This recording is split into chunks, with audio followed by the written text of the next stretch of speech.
Well, welcome back to the SPL, ladies and gentlemen. And, we're all about teaching Ramsey life lessons early on here. So I'm going to ask her a few questions. She's going to pick the hand, and we're going to determine if she's a smart dog or not. No trickery at play here. So, Ramsey, pick this hand if mid lane is better. Pick the other hand if jungle is better. No? Look at that. She's already got mid lane here, guys. All right, so that's a big win already there. All right, Ramsey. All right, let's sit up here. Now, you tell me... Which role is more impactful, mid lane or jungle? This hand for mid lane, the other hand for jungle. Oh, she's 2 for 2 already. All right, Ramsey, third and final question here. I want you to pick. No, there's food on the table. You can't pay attention to that. This is not rehearsed. Pick this hand if Maxonomic is the right option. Pick the other hand if the stool, a crappy stool is the right option. Oh my, it's overwhelming, ladies and gentlemen. Look at that. Ramsey, 3 for 3. On all of the options, and now I've officially run out of food, so I've lost all control of everything going on over here. Maxonomic, our chair sponsor here at the SPO, and Ramsey's personal choice. Remember, if you're saying no to Maxonomic, you're saying no to Ramsey, and that can't fly. Needforseat.com, and you also get a ward chair when you go online, or a chair ward, rather, when you go online and make your Maxonomic purchase now. So be sure to do that. Back to me and Aggro, though, no more puppies, so unfortunate for all of us. So what's the point? Aggro, I don't know. What's the point anymore? Aggro, we had a 2-1 set. I got to recompose myself. We had a 2-1 set there for United over Obey. But now we've got a good one between Radiance and the Renegades. Kind of like the two teams earlier on today. Two teams trying to build some momentum moving into the final few sets here in Phase 2. Critical set, again, I mean, they all feel really critical because they are when you only have a week and a half to go, basically, at this point. But the key now is that because E United won against Obey and E United are playing the Renegades next week, the Renegades can really find themselves in a bad spot if they lose this set and then against E United. Now, if the Renegades can win right here, they would make it so that E United would have to not only beat them head-to-head next week, but then also beat Space Station next week, which is a tough task for any team, let alone a team like E United that has been very inconsistent. So this is a key set for the Renegades. If they can find the win, then they put E United in a spot where it's pretty tough for them to get into 6th seed. Well, admittedly, Aggro, despite what Ramsey and maybe fate tells us, jungle has been a very important role, if not maybe the most important here over recent weeks in the SPL. So let's start with Radiance, and with that, let's start with adapting. Admittedly, some ups and downs for him over his last few sets. What are expectations? Where is he on the hot-cold meter in your eyes, and how important is he for Radiance in getting a win today? Critical. Every set is determined in large part by jungle. That's the way SMITE has always worked and will always work. Though, of course, mid laners are way cooler and everything like that. So Ramsey was still right. Don't be concerned, anybody. But adapting has really been going to the Tsukuyomi a whole lot. Is he going to prioritize that very heavily in these drafts alongside a Morrigan pick for BMT? Are they going to switch up their unique drafting style that we saw from them last week? All of that kind of remains to be seen, but if adapting's not playing well, it's going to be hard, if not impossible, for Radiance to win because this team is built with adapting doing well in mind. That, of course it is. I mean, this guy is the best player to ever touch SMITE, at least when it comes to his resume. I think you've got to give him that credit, and you've got to expect a lot from this guy, and maybe a bit unfair to him, but that's the way it is when you're one of the GOATs. Everyone's going to expect that from you every week. Agreed. It's that conversation, I know, around we expect this from you. If you're not meeting that, obviously we're a little more harsh, all that sort of fun stuff. I'm glad you bring up the Tsukuyomi. It had been 3 straight games prior to Thor Susano in Circuit in his last 3 games, so definitely something teams starting to game plan around a little bit. Let's look over at the Renegades, Aggro, and what we need to see out of them. Lasbra as well. Maybe similar vibes. I know, not my chord, Ramsey. I know we're talking about junglers, and we're not happy about it, but we have to get there. We have to get it done. Lasbra for the Renegades, maybe very similar vein to what we're talking about here with adapting, in that we've seen the good from Lasbra, and it tends to be very good for the Renegades as well. Got to see Lasbra step up in a set like this. Again, a near must-win for the Renegades.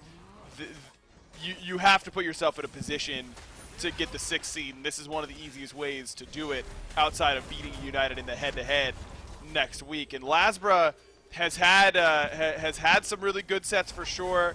When he gets a lead, he seems to really push those leads better than most. Has a really good idea of how to play the map from ahead.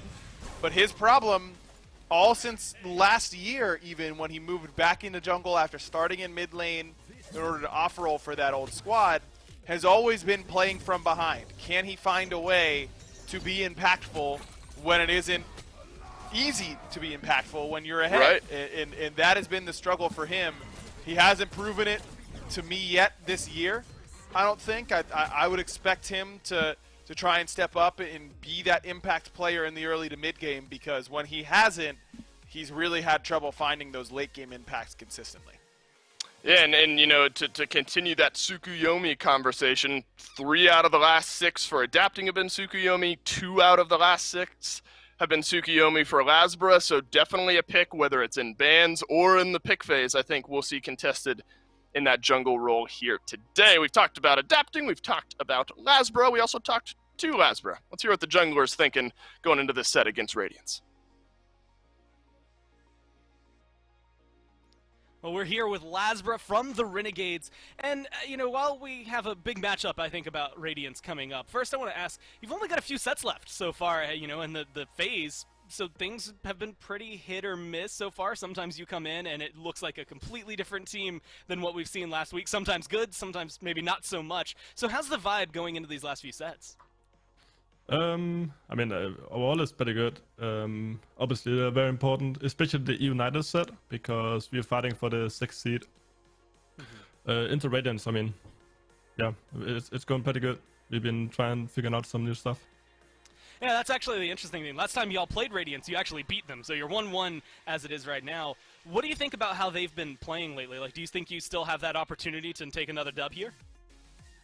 Oh yeah, for sure. I mean, we can't expect, and we don't necessarily know what they're gonna play, but we can't expect them to have a few picks, and we have pretty good picks into that. We might ban away some of their specific picks to have, so we're kind of ready for them, yeah. Now, this is a question, I realized when I was writing it that it probably doesn't phase you as much anymore, but you're going up against adapting in the jungle. I don't know, is there, like, any pressure when you see adapting, like, knowing that he's a 2-time world champion? Like, is there any pressure in the jungle when you go into the lobby, or has it just kind of phased away at this point? I mean, adapting is really good, no disrespect to him, but I don't think that I'm looking at players that much. I'm more looking, like, at the team as a whole. And I mean, definitely a raw adapting when it comes to playing the map and pressure and all that. They're doing that very well, so I mean, I definitely feel something when I'm playing into Radiance, for sure. Focused on the matchup, not necessarily the names that you're going up against. Well, it sounds like you guys have a lot of planning. I want to ask, though, like, for you in the jungle, there's been a lot of picks specifically for you that have been, you know, maybe target banned. The Ratatoskr has been starting to get stripped away. Do you have anything, like, flavorful or any way to maybe adapt to that's going into this set to maybe help give you the edge? I mean, I have a few picks that are they're not new. I'm just kind of going with what I'm usually playing, I think. Not anything, like, specific or flavorful, really. Well, either way, it sounds like it's going to be a good time. I'm excited to watch the jungle matchup, but I'm sure everybody at this point is excited to just watch this matchup in general, so we'll go ahead and get to it. Thanks for your time, man, and good luck in your games. Thank you so much. Appreciate that. And as much as we've compared these two guys in the jungle, Lasbra and adapting, their stats have been somewhat comparable so far here in Phase 2. It's 13 more kills for adapting, 13 more assists for adapting, but 6 more deaths. So take that how you will in the numbers game, but grand scheme of things, these guys have definitely been close in their role, and it's going to be very important, I think, in the matchup that we see there. Aggro, final thoughts before we jump into picks and bans. How do you like the mid lane matchup here in this one? Do you see any contested picks between the two? I mean, both these mid laners have shown that they're willing to have pretty wide god pools, so in situations like that, I don't really worry too much about overlap. When they're both willing to play a bunch of different things, there's naturally going to be a little bit of overlap, but recently it's been the Morrigan for big man Tings, it's been the big pick for him. They both have shown a willingness to play Persephone a whole lot. I'm interested to see what kind of style both of them are going to go for, because I think both of these mid laners really just determine what they're going to play based on what their team wants to do. Agreed.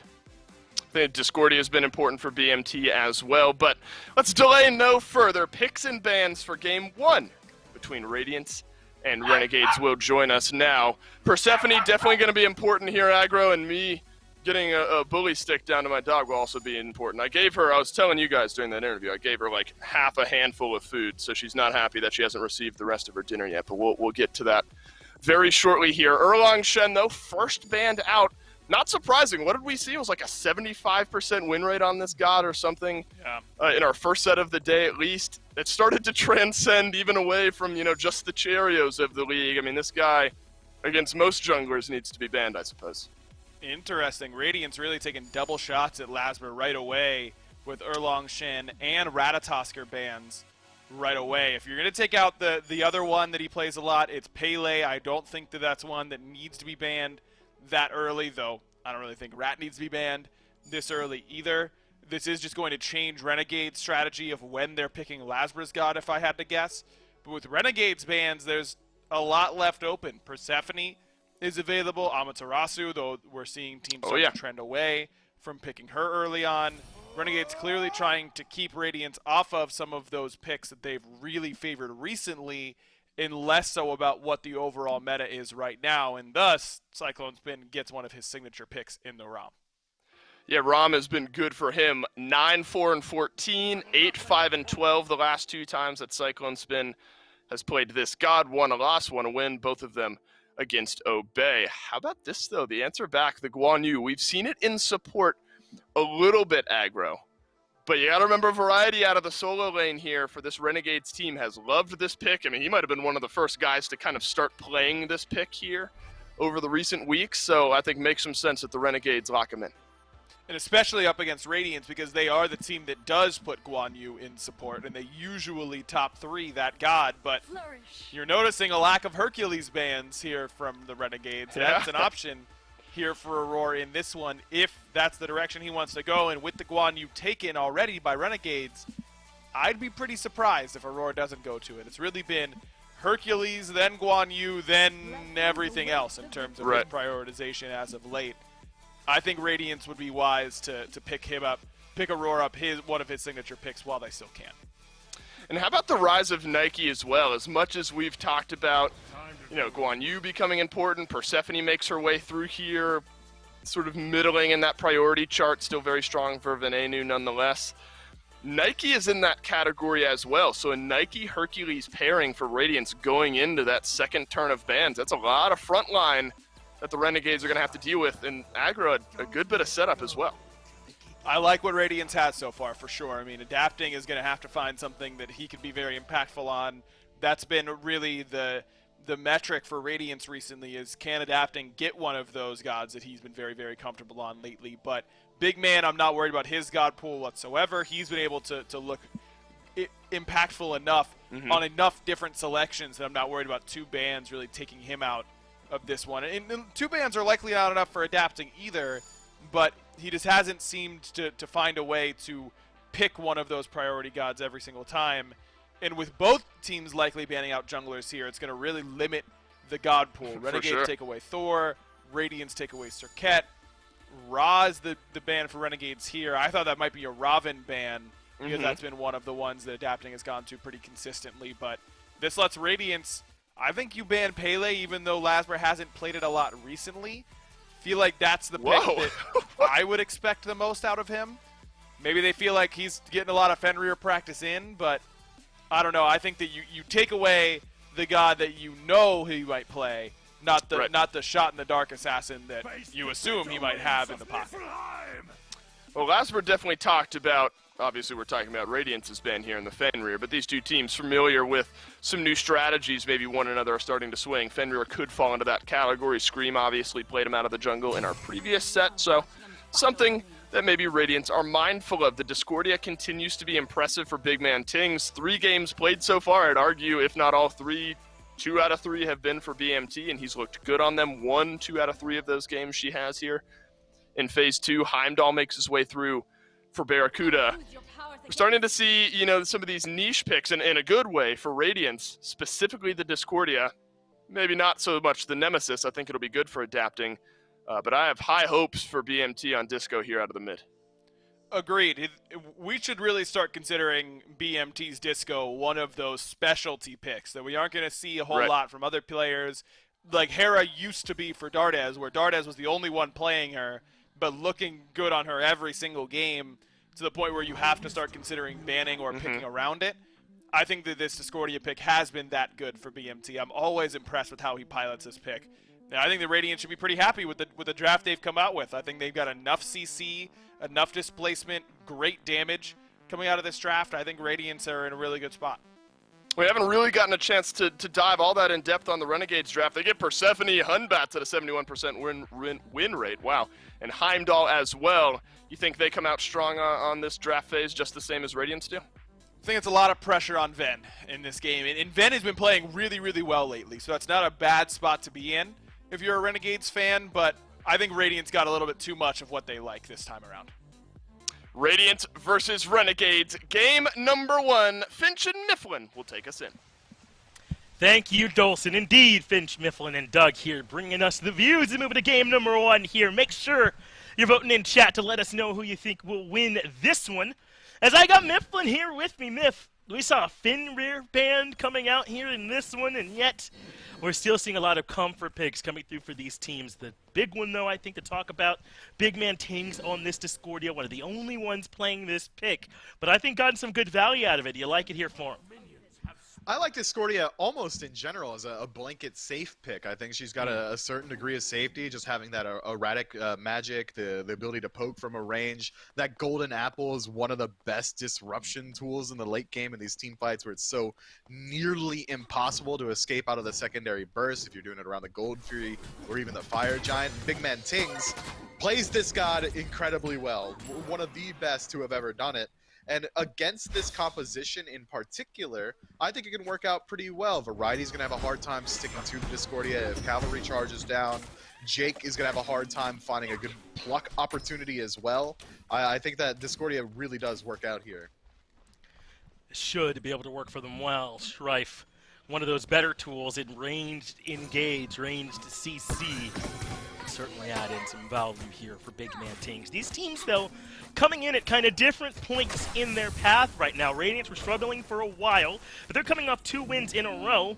Looks like chat, though, don't think it's quite that easy. Only 59 to 41% there in those vote polls. But Radiance coming off a couple of wins leading into this. Meanwhile, Renegades have struggled here lately. It's Radiance trying to maintain their spot in the top 4 here up against Renegades and seeing if they can do it. And Adapting is on this Nemesis pick that he has liked. Aurora is on Hercules. I mean, I considered this something you perma-banned from him, considering the name that he's made on this pick, and yet he's been allowed to pilot it here. Cyclone's been on one of the best hunters in the game here as well. I think Radiant are in a great position to make this one work, even though Renegades have some strong picks of their own in this Persephone for Ven. It's just that he has to make up for some insane value that's been given over to Radiant, in particularly in the duo lane.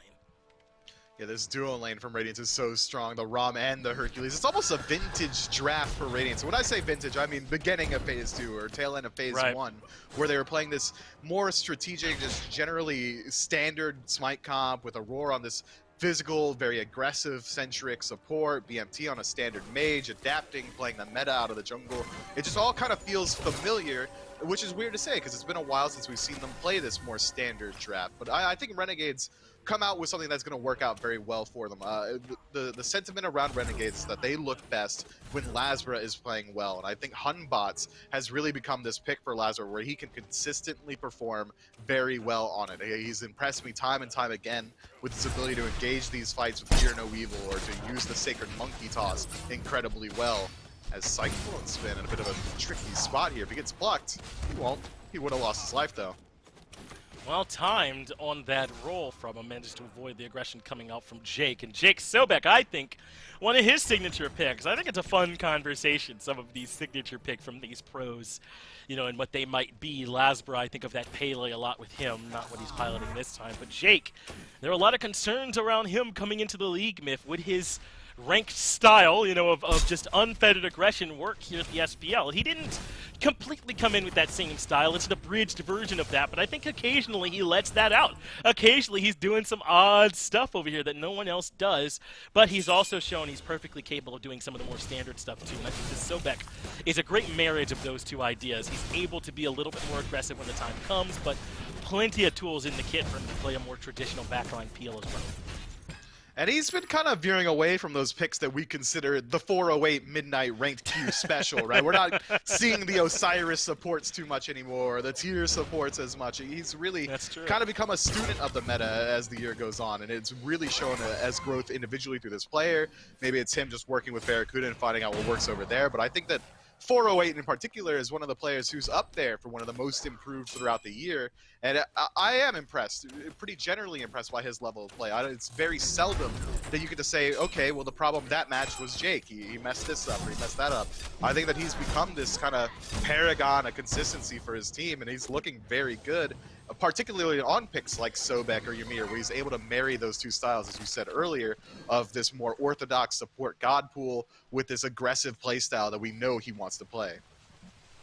It's really worked for him. I think Renegades are one of those teams. I know that they're like, what, 6th right now in the standings, just barely out of that bottom 2.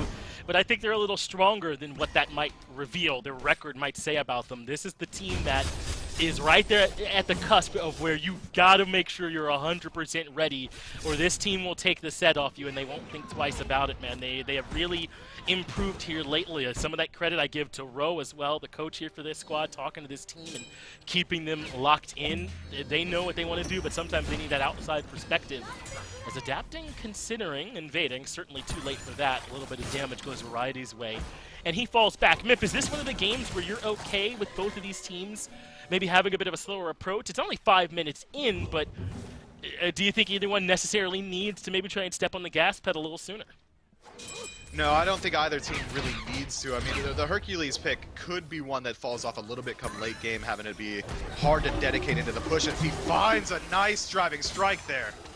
Little Evil was the response, and Lasper is in trouble. Tings, though, not gonna miss with that Apple of Discord. That sets up 1 kill. Benji gets the second, and here's the Radiance we remember from Phase 1, dropping the Sentinel of Zeus, and Benji getting the double, involved early with this Nike pick and making it hurt. Man, and a roar, making sure that nothing goes the way of Renegades. Lazarus commits so much to trying to escape out of that situation. The Fear No Evil in pure fear, trying to make sure he gets out of there alive, and not quite enough as the rest of Radiance collapses in there. Fantastic rotation from Benji. Confirms 2 kills for him as well. And a Nike who's coming online early is a pretty bad sign for the Renegades. You get that passive up a little bit more quickly. You're going to get to that point in the game where you become this mid-game backline powerhouse as you're able to dive all on your own and almost single-handedly force Renegades to at least dedicate 1 relic slot to the Sunder if Benji gets off to an even better start. We've seen recently, though, some of these SPL teams are a little bit less willing to pick up the Ankh or the Sunder just because of the Nike pick. Maybe you want an additional Shell or a Heavenly or something along those lines. It'll be interesting to see how Renegades decide to play it. Yeah, I think we talked to Yarkor after one of his Nike games, and he said it's kind of a win-win as Aurora and Jake are in battle. Charged Prey lands. Aurora in a lot of trouble here, and I think the Renegades are going to make him pay. Good use of the Sacred Monkey, and Aurora will drop. But it was Yarkor who said when you're Nike, it's win-win, Myth, because either they buy Sunder, and that's 1 less relic slot that can punish your backline like a Blink or something like that, or they don't punish it, and now you're Nike doing whatever you want to because you've got the Sentinel of Zeus shield that no one can shoot through. I think it oftentimes is a win-win as Lasbra looking for a gank here in left. This active Unbots is causing trouble for Radiance. Barracuda now using the Bifrost to flank Cyclone, leave him with no options, and he will fall. Good active here from Lasbra these last 2 fights. It is. Lazarus been getting all over the map wherever his team needs him. Setting up for that kill is huge as well. Cyclone Spin actually dedicates the beads there. Looked like he wanted to roll in once we saw Barracuda use the Bifrost to see if maybe he could land 1 or 2 more auto attacks to set up for that ultimate kill. Eventually realizes, okay, Barracuda's not stepping up anymore. Shifts his attention to Lazra. No way he wins that engagement. And now he's got to play very cautiously in the future. Lazra can rotate back through and find another kill with Fear No Evil, or Barracuda can just try again with the ultimate and try and solo him out himself. Cyclone Spin in a pretty precarious situation for the next 2 minutes. Gonna have to make sure that he's being careful over there on the left-hand side. Does still have the ultimate, but without the purification beads, he is in a bit of trouble. Look at Benji, though, flexing the lead over there in solo. He's level 10 to the level 8 of Variety. A brutal swing for that one. But I think Lasbra's activity, getting the pick onto Aurora, then coming over to Cyclone Spin and left, has helped him as Aurora gobbles up Awesome Jake. He makes it look so easy, Mip, to just push pull. Yeah, he just walked in. It's like, oh, you're in my range? Maybe meet the rest of my team. This is why you don't let Aurora play this pick. I know it's been a couple weeks since we've seen him playing this aggressive style. He's been playing the Guan Yu a little bit more, occasionally the Terra, and it seems like maybe people forgot that he is an absolute beast. When you think of the best Herculeses in the league, Aurora's name is right up there with PBM because he's able to do exactly just that. And Awesome Jake, unfortunately, on the receiving end this time, couldn't even get the ultimate off for the CC immunity. Just falls way too quickly once Adapting dedicates his ultimate as well. Clean play from Aurora. And that's kind of the crux of this combo, as Aurora and Benji are aggressively looking for a blue buff invade, but Renegades are here for the defense. The leap in from Benji, but it's Aurora who ends up falling. Great use of the Fino Evil there, and Renegades will find the defense around the blue buff, but maybe they won't. I think Benji just stole it 1v3, and now Adapting is here to even up these numbers. Good dash, gets him away from trouble. Variety still landed the stun, as Lasbra's blink gets him away from Nike. Now Adapting's in trouble. Maybe not such a great fight here for Radiance after all, as Renegades find the defense. Lasbra is on the wrong side of town, but he has all day to run away.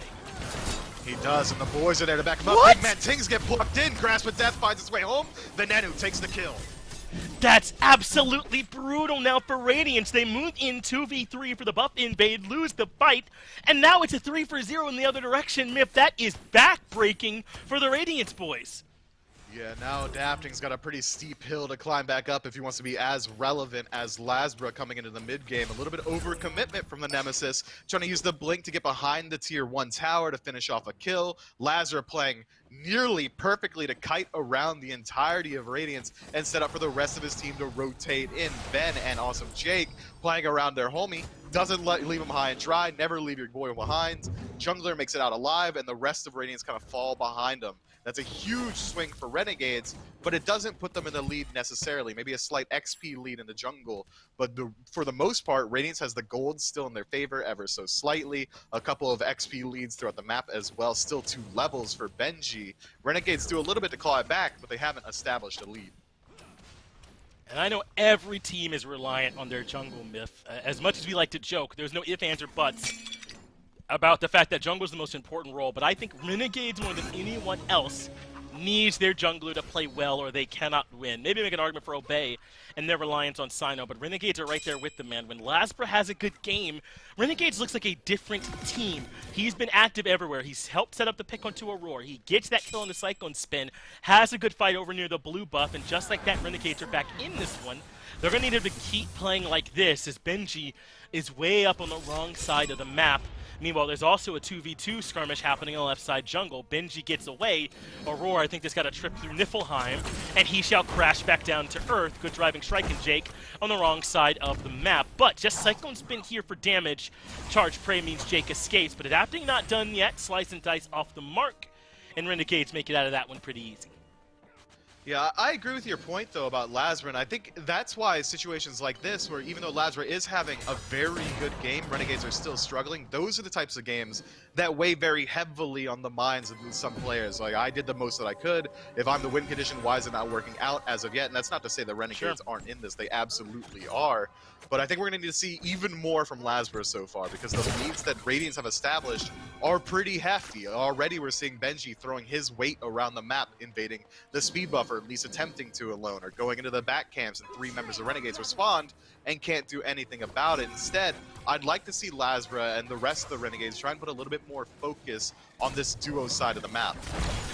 Variety out-rotating Benji this time, and Aurora the one that gets punished. And they were thinking about this red buff invade. Not going to be able to move in time to do that. As instead, the red buff still already dropped, I believe, by Radiance. We just saw Lazarus running over it. Benji now in a little bit of a skirmish here. Variety, he has now finally showed out. But I like this. Renegades know they've got all 5 members here, and Aurora down for a moment. They start up this Gold Fury, and now we're dealing Radiance to make it defend. But the pluck right into the Fear No Evil, a little too good. That will be it for adapting as well. Cyclone Spin snipes on enough for the kill on the Lasbra. Teams being hunted by Variety. Who cares? Not for the tier 2. Another pick going over to Renegades. What a fight through these first 13 minutes from the Renegades boys. And they want Cyclone Spin as well. The dash allows him to reposition, but Variety is a menace. Looks like the Terminator hunting relentlessly, and Radiance can't get away.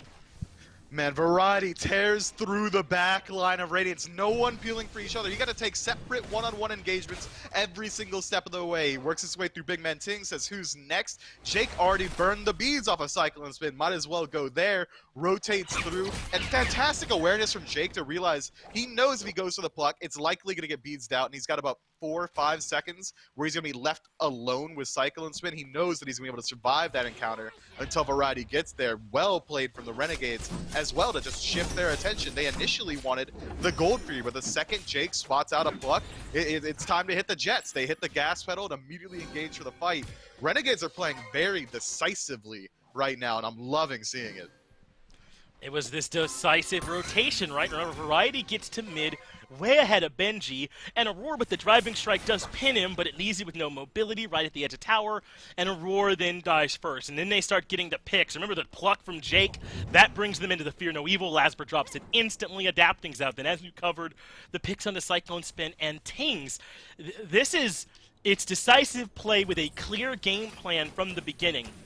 But fans of Barracuda squads know that oftentimes it's not the beginning of the game that they need to go well. They often look good at this stage. It's around the 20-21 minute mark when those late game decisions start coming up where Renegades oftentimes can struggle.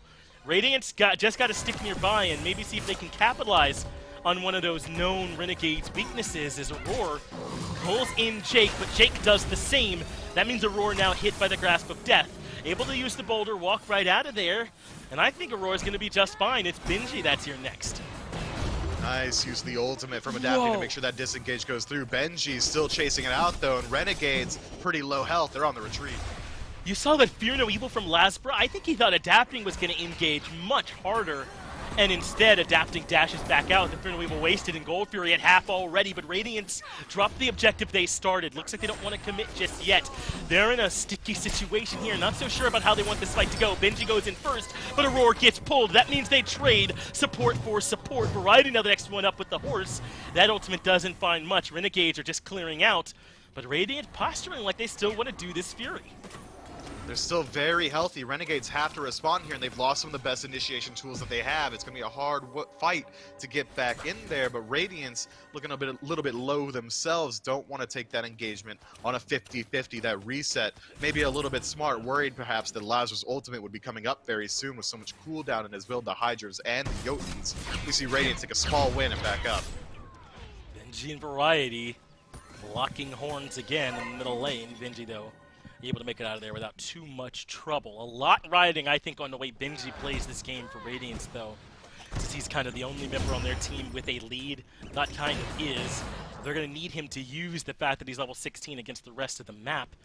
Meanwhile, Renegades are going to need a little bit to show up from their middle of the map, right? Jake, Van, and Lasbra played this beginning of the game well. They're going to need them to continue that if they want to close this out. Agreed. We also need to see a little bit more from Variety, I'd say. He decides that after a very good fight in the duo lane that he wants to move himself more so into this bruiser build instead of electing to pick up more tankiness like we're seeing from Benji's build. Goes into the sledge immediately. That's a big boost in power matched up with the shred that you get from Talu Assault. He's going to be doing a lot of damage, but this is good. Renegades pick up the Gold Fury. Radiance get caught sleeping at the wheel, and now we're starting to see that lead establish itself. Now the Renegades are differentiating, and where they're going to go next looks like they might have their eyes on Cyclone. That's a great call there from Renegades to notice that Radiance just weren't around, so a free Fury for them. Radiance showing some positioning over near Pyro, perhaps, maybe looking for a counter objective, but I don't think they're going to get it. Variety right here in their face certainly knows it's there. Lasper drops the Fear No Evil in mid. doesn't find much, so Adapting says he's hitting go, dropping the damage onto Lazaro. Roar off the mark with the driving strike, but has the boulder. That gets the kill, but Adapting has overcommitted. Venenu's ultimate punishes the Nemesis on the back of it, and Aurora, also too far forward, dies. So does Tings, and Benji stuck on cleanup duty. He does get rid of Venenu and makes his way back out. It ends up being 2 for 3, but I don't know about that one, Myth. It felt like such a heavy commitment there on the last. Once Adapting's in there, the entirety of the team has to go in with them. They can't let Adapting go down for free, because then Renegades are going to pick up the Pyromancer for free, or Fire Giant on the tail end. With Cyclone Spin not rotating, that means that it has to be a Roar going in. Unfortunately for him, he wasn't able to connect the driving strike, which forces out the boulder as well. But Benji moving in, looking for the Pyromancer? Yeah, trying to stop Bera from soloing it down. He really can't do it, though. Good ultimate from Bera. Guarantees they get the objective, and Benji not able to do much in that spot despite having the awareness. This is starting to get a little tough now for Radiance, isn't it, Myth? I mean, Renegades are only up 2k gold, but it feels like they have all the momentum. They've won every single fight since we've seen these solo laners start rotating in. The momentum certainly feels to be in their side. And that's considering the last 2 full-on engagements. We've been getting close to 0 value out of Fear No Evil, out of Lazaro. Imagine once he gets into these fights and actually lands one. These are going to be some pretty handily taken engagements by the Renegades. But I don't want to consider it over just yet. We're still looking at very thin margins separating these two teams. One good engagement from the Radiance should be enough for them to turn some things around. As Oni Fury respawns the next couple of minutes, I imagine that's where we're going to see the next fight erupt. But we are getting to that critical point in the game where these SPL players really start to think about these Fire Giants, and as both teams start to rotate their way in there, I don't think either one can feel confident looking for the 50-50, because both of the mid laners for these drafts don't really have confirmation ultimates. Well, Myth, I agree with your read, right? That Renegades are definitely, or that Radiance definitely still in this one, but with the way these last 2 team fights have been going, Radiance are going to have to approach these fights differently, right? The way that these have been going have not worked. What is the adjustment that Radiance have to do? Is obviously we do have this pause coming in. If they want to start turning these team fights around, is it how they start them, or does Cyclone Spin got to get involved? I would like to see Cyclone Spin inside some of these fights. We're seeing a lot of plucks come through, or pulls from the Hercules, and it's just not really getting that much follow-up. Often imagine you get a cripple arrow in there, or even the follow-up of a Rom ultimate, or we play a little bit further back. Renegades are already showing that they're willing to play very aggressively right now, trying to bring the fight to Radiance. We could see Radiance trying to adapt that more reactive style that they've been kind of honing in on throughout the last couple of weeks, instead of trying to match that same level of aggression. I understand that Aurora playing Hercules wants to be that playmaker. He wants to be in there and make these hero plays, but he's been getting plucked out at the offset of every single one of these engagements, and we've seen that once supports trade out, Renegades is coming out ahead in the 4v4 every single time.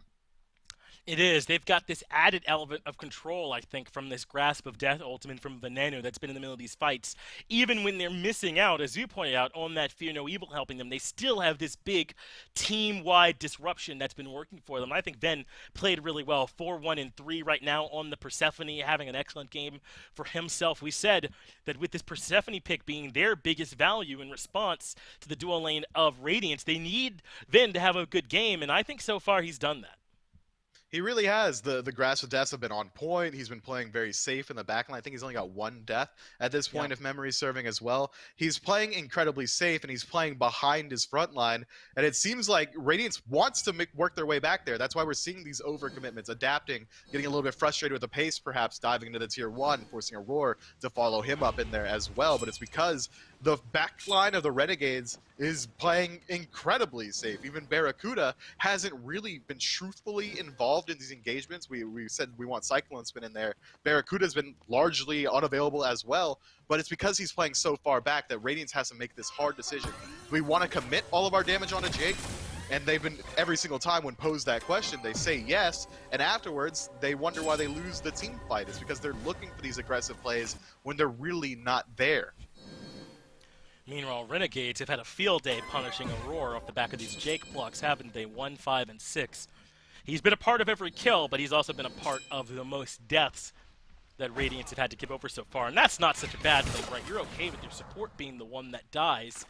It's just a question of what is Aurora going to do to make sure he's not a viable target as another push-pull comes through. But Jake better this time with the ultimate. Lasper, though, in an awful spot. Fear No Evil does good to get him a little bit of time to reposition, and he's made his way back towards relative safety. But Benji, rotating on the top, nearly has caught him, forces him into a spot where Cyclone Spin can find the snipes. Great work there from Radiance. That starts with the punish onto Jake, and they finish it with the kill on the Lasper. And Lasper tries to take that 1v1 up against Adapting. Adapting just drops the beads. It takes out the fight. With the crit in his build, already picked up a Rage and the Stone Cutting Sword just for the additional ability to win out in these 1v1s. Lasper's not going to win that fight if Adapting has beads. He's going to have to play a little bit safer. And that's another engagement where we see the best Fear No Evil yet, being a one-man that gets beads out immediately. Lasper needs to group up with the rest of his team if he wants to get any value. And now Radiance, great opportunity to push into a tier 2. Just all of a sudden, right, Radiance are back on offense. This tier 2, though, in left, a bit tough to actually brute force down, and Renegades have shown up in defense.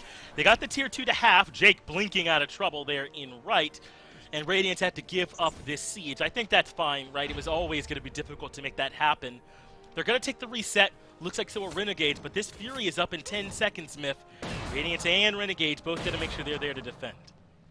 If Radiance gets there first, though, they should be able to burn through that objective so quickly. Not only does the Nemesis have crit, but Cyclone Spin picks it up as well, immediately going to the Rage, has a stack on it already. But Radiance look like they know. Renegades grouping up on the Oni first, but the entirety of Radiance going for fire. This is, I mean, they have a ward on it, Renegades do, so they're going to know that this is happening. Sentry Warren on it, and Radiance are going to commit. Benji playing goalie in the middle lane. I love this from Radiance. From top to bottom, they thought this through, and the Fury's being burning quick, Myth. You're right to point out the crit damage. Renegades don't have enough to get there in time. What a trade. 3D chess while Renegades are playing checkers. Yeah, you were playing the wrong game, Renegades. We got the better one. The Fire Giant, 22 minutes into the game, goes the way of Radiance. And now this slow game that we've been seeing, as they haven't separated at all in gold, is going to get blown wide open. Oh, look at all these tier 2s available. This is how it always happens for Renegades fans, though none of them are surprised that it is a late-game decision-making error and not a mechanical one for this squad. They constantly have these types of problems at exactly this stage of the game. I don't know what it is, but there's openings, there's weaknesses there, there's miscalculations, and Radiance yet again find a way in. I can't believe Renegades decided to finish off the gold 3 once they realized that Radiance has already worked They their way saw, to you're Fire right. Giants. They saw that you called it. It was on a ward. That's not us just having caster vision. Everyone, they got pinged. There are pings now when enemies walk on wards, and instead they decided to dedicate their time to finishing off the Fury, and then it was almost a lackadaisical rotation throughout the center. I think Lazar made eye contact with Benji, rolls his eyes and says, well, I guess we lose fire here. And immediately they give up. They don't look for the chase either. Now they have to play this more defensive style, but already, look at how they're positioning. Maybe a soft defense around the tier 1 and then a hard defense around the tier 2. But it's a 3-man grouping and Lazar isn't there. So the mid-tier 1 goes down. That's almost nothing if you're the Renegades fans. You know that that's going to happen. But they are going to put up more of a fight over this mid-tier 2. It's all of Radiance stacked up in mid to try and make this happen. They don't really have the minion waves pushed up that far in the other lanes either, so they might commit here to mid. Adapting in the jungle, the minion wave now in. Strife lands first, Benji right behind, but the minion wave is done. Pluck lands on the Benji, Apple comes through too. Hits Beninu in the back line, and now he's half HP, but still, Radiance not all the way committing. They've got Aurora taking up the tower. It's starting to fall low, and Radiance get another objective. They're going to need a little bit more, though, if they want this lead to be enough to where they're in control. Still, Renegades in reach, only down 2K. And they've exposed one of the Phoenixes now. Now, Renegades didn't have to commit a single ultimate to that defense. They're willing to just try and buy some time on these tier 2 towers. They're not looking necessarily to stop Radiance in their tracks, which is a very smart play because they save all their ultimates. The threat of this defense on the tier 2 is just as hard as it was in the tier 2 and mid. Now, the Radiance are to play into it again, but this time without the golden apple from Big Man Tings. I like this play from Renegades. Just waste as much time as you can.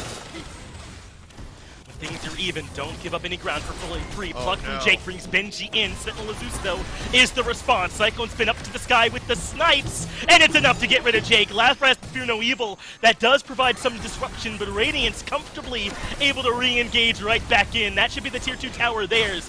Barracuda barely makes it out with that Bifrost, but Aurora able to punish Lasbra on the back. Radiance getting mid tier 2, right tier 2, and now they got the 5v3 advantage. They're gonna claim a Phoenix on the back of all this. No ultimate from Venenu, no ultimate from Variety either, means that another Phoenix likely gonna fall here. 40 seconds left on Lasbra, Radiance barreling in.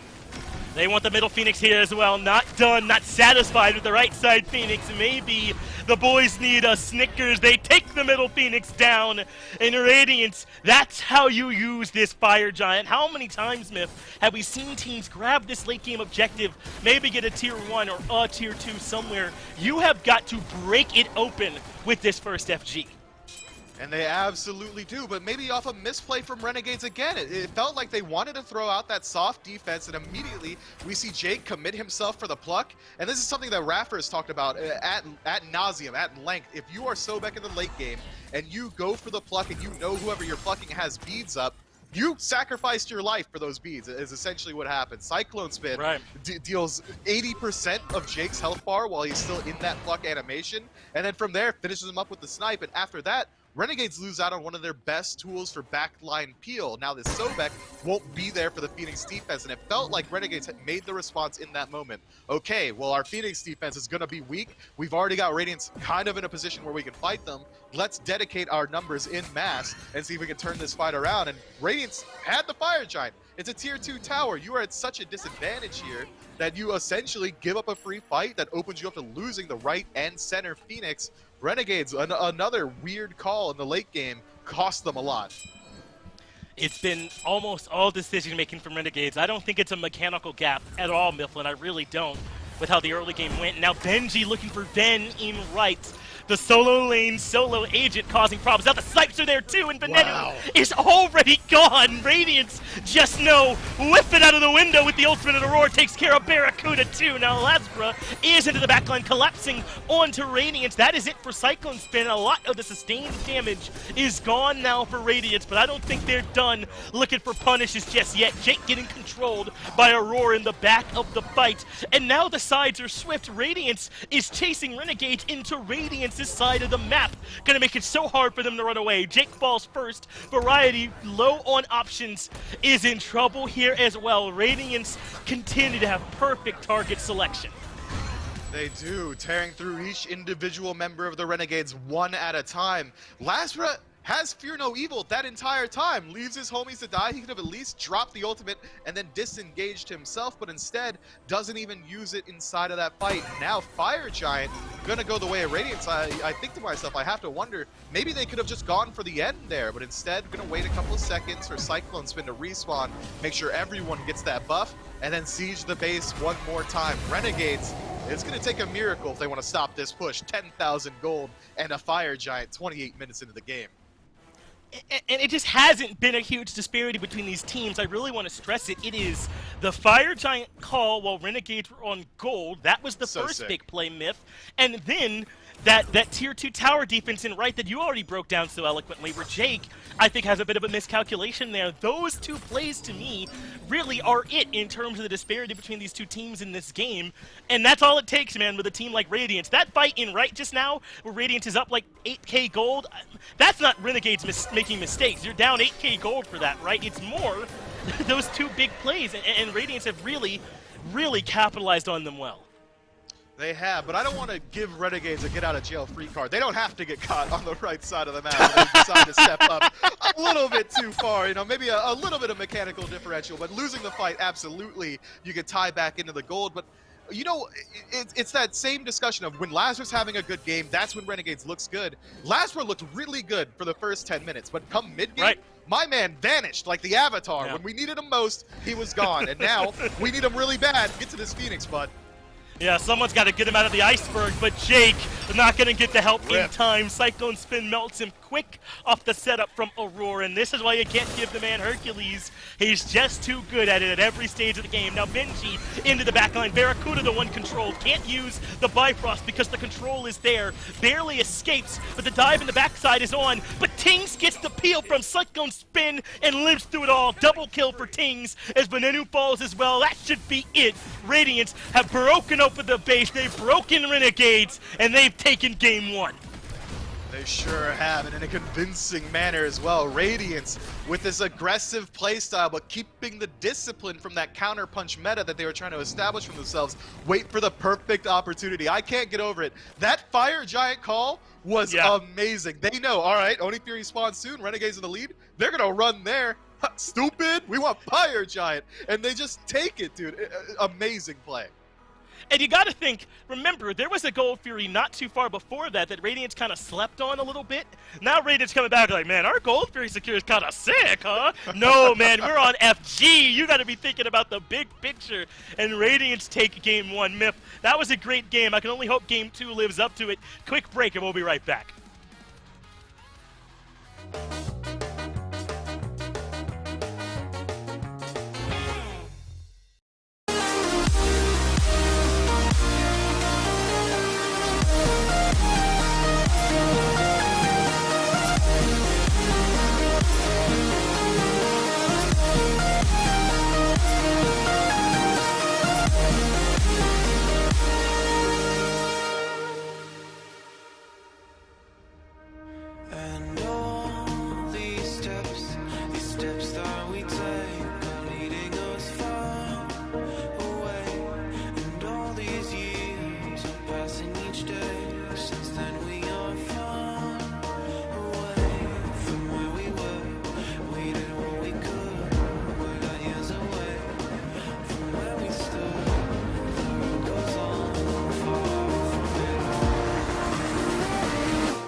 Game 1 is almost spot on at that 30-minute mark.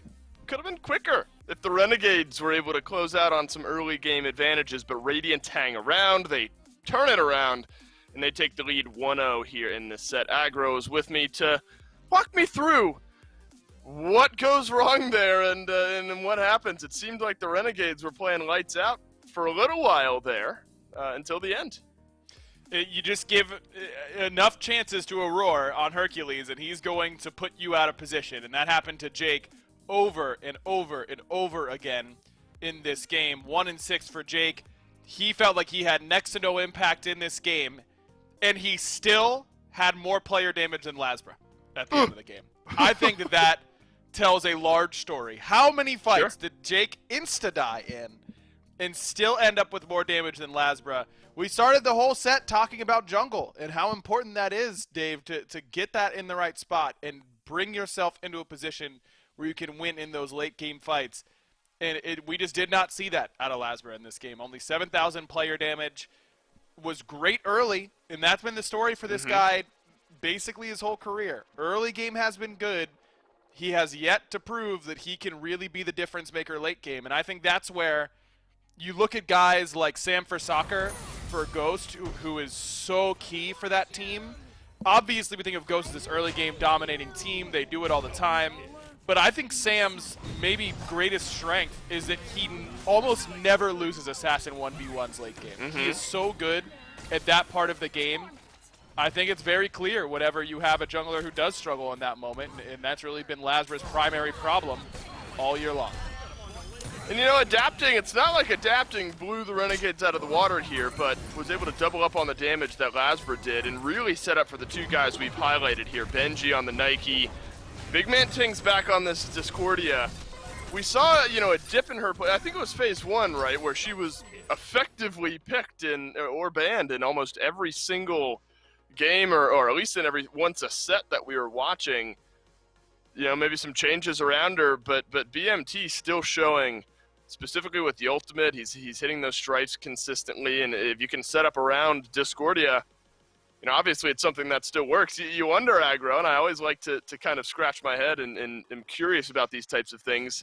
If she starts to fall into ban territory against a team like Radiance, because Big Man Tings has been playing it so well.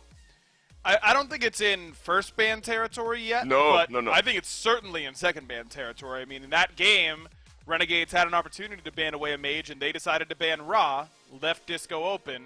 I'm not saying that you're feeling a lot better about that game if Ra's open, because you might not be, but we know the outcome through the Discordia. I think it's probably time for, if you're banning a Big Man Ting's God, bottom 2, Disco should probably be the first one on that list. I think he's been too consistent on it. Yeah, agreed. Fair enough there. Not much changes throughout the first 2 bans here. Erlang Shen still gone. Umoja off to the side there as well. I think, you know, we talked just slightly about adapting there towards the end around some of the highlights in the post-game. It's also going to be another Ratatosker ban, so still highlighting some of Lasbra in the ban column. Nemesis is in sort of a weird spot, I feel like, Aggro, where we've seen games where she can still tear people apart, but even on sort of a winning matchup there down the stretch, maybe felt a little bit off still for adapting. Where do we value Nemesis, do we think, at the moment, as far as the entire jungle? I'm not going to ask you to tier list, but, you know, is she good? Do we want to pick her still? Yeah, she's good. Look, Adapting's job in that game was to go, hey, Aurora, thank you for this frontliner right in front of me. I'm going to press 4 on this dude, and then everyone's going to insta-kill them, and I've done my job in the jungle. That was Adapting's job in that game, and he did his job effectively. That's what makes Nemesis really interesting to me, is that she fills so many different roles, can be the hyper carry, can be the follow-up person. In that game, Adapting's job was to follow up. Adapting followed up. The Nemesis worked very well. It doesn't need to be a top ban, I don't think, but it can just be a very solid pick for you in the jungle.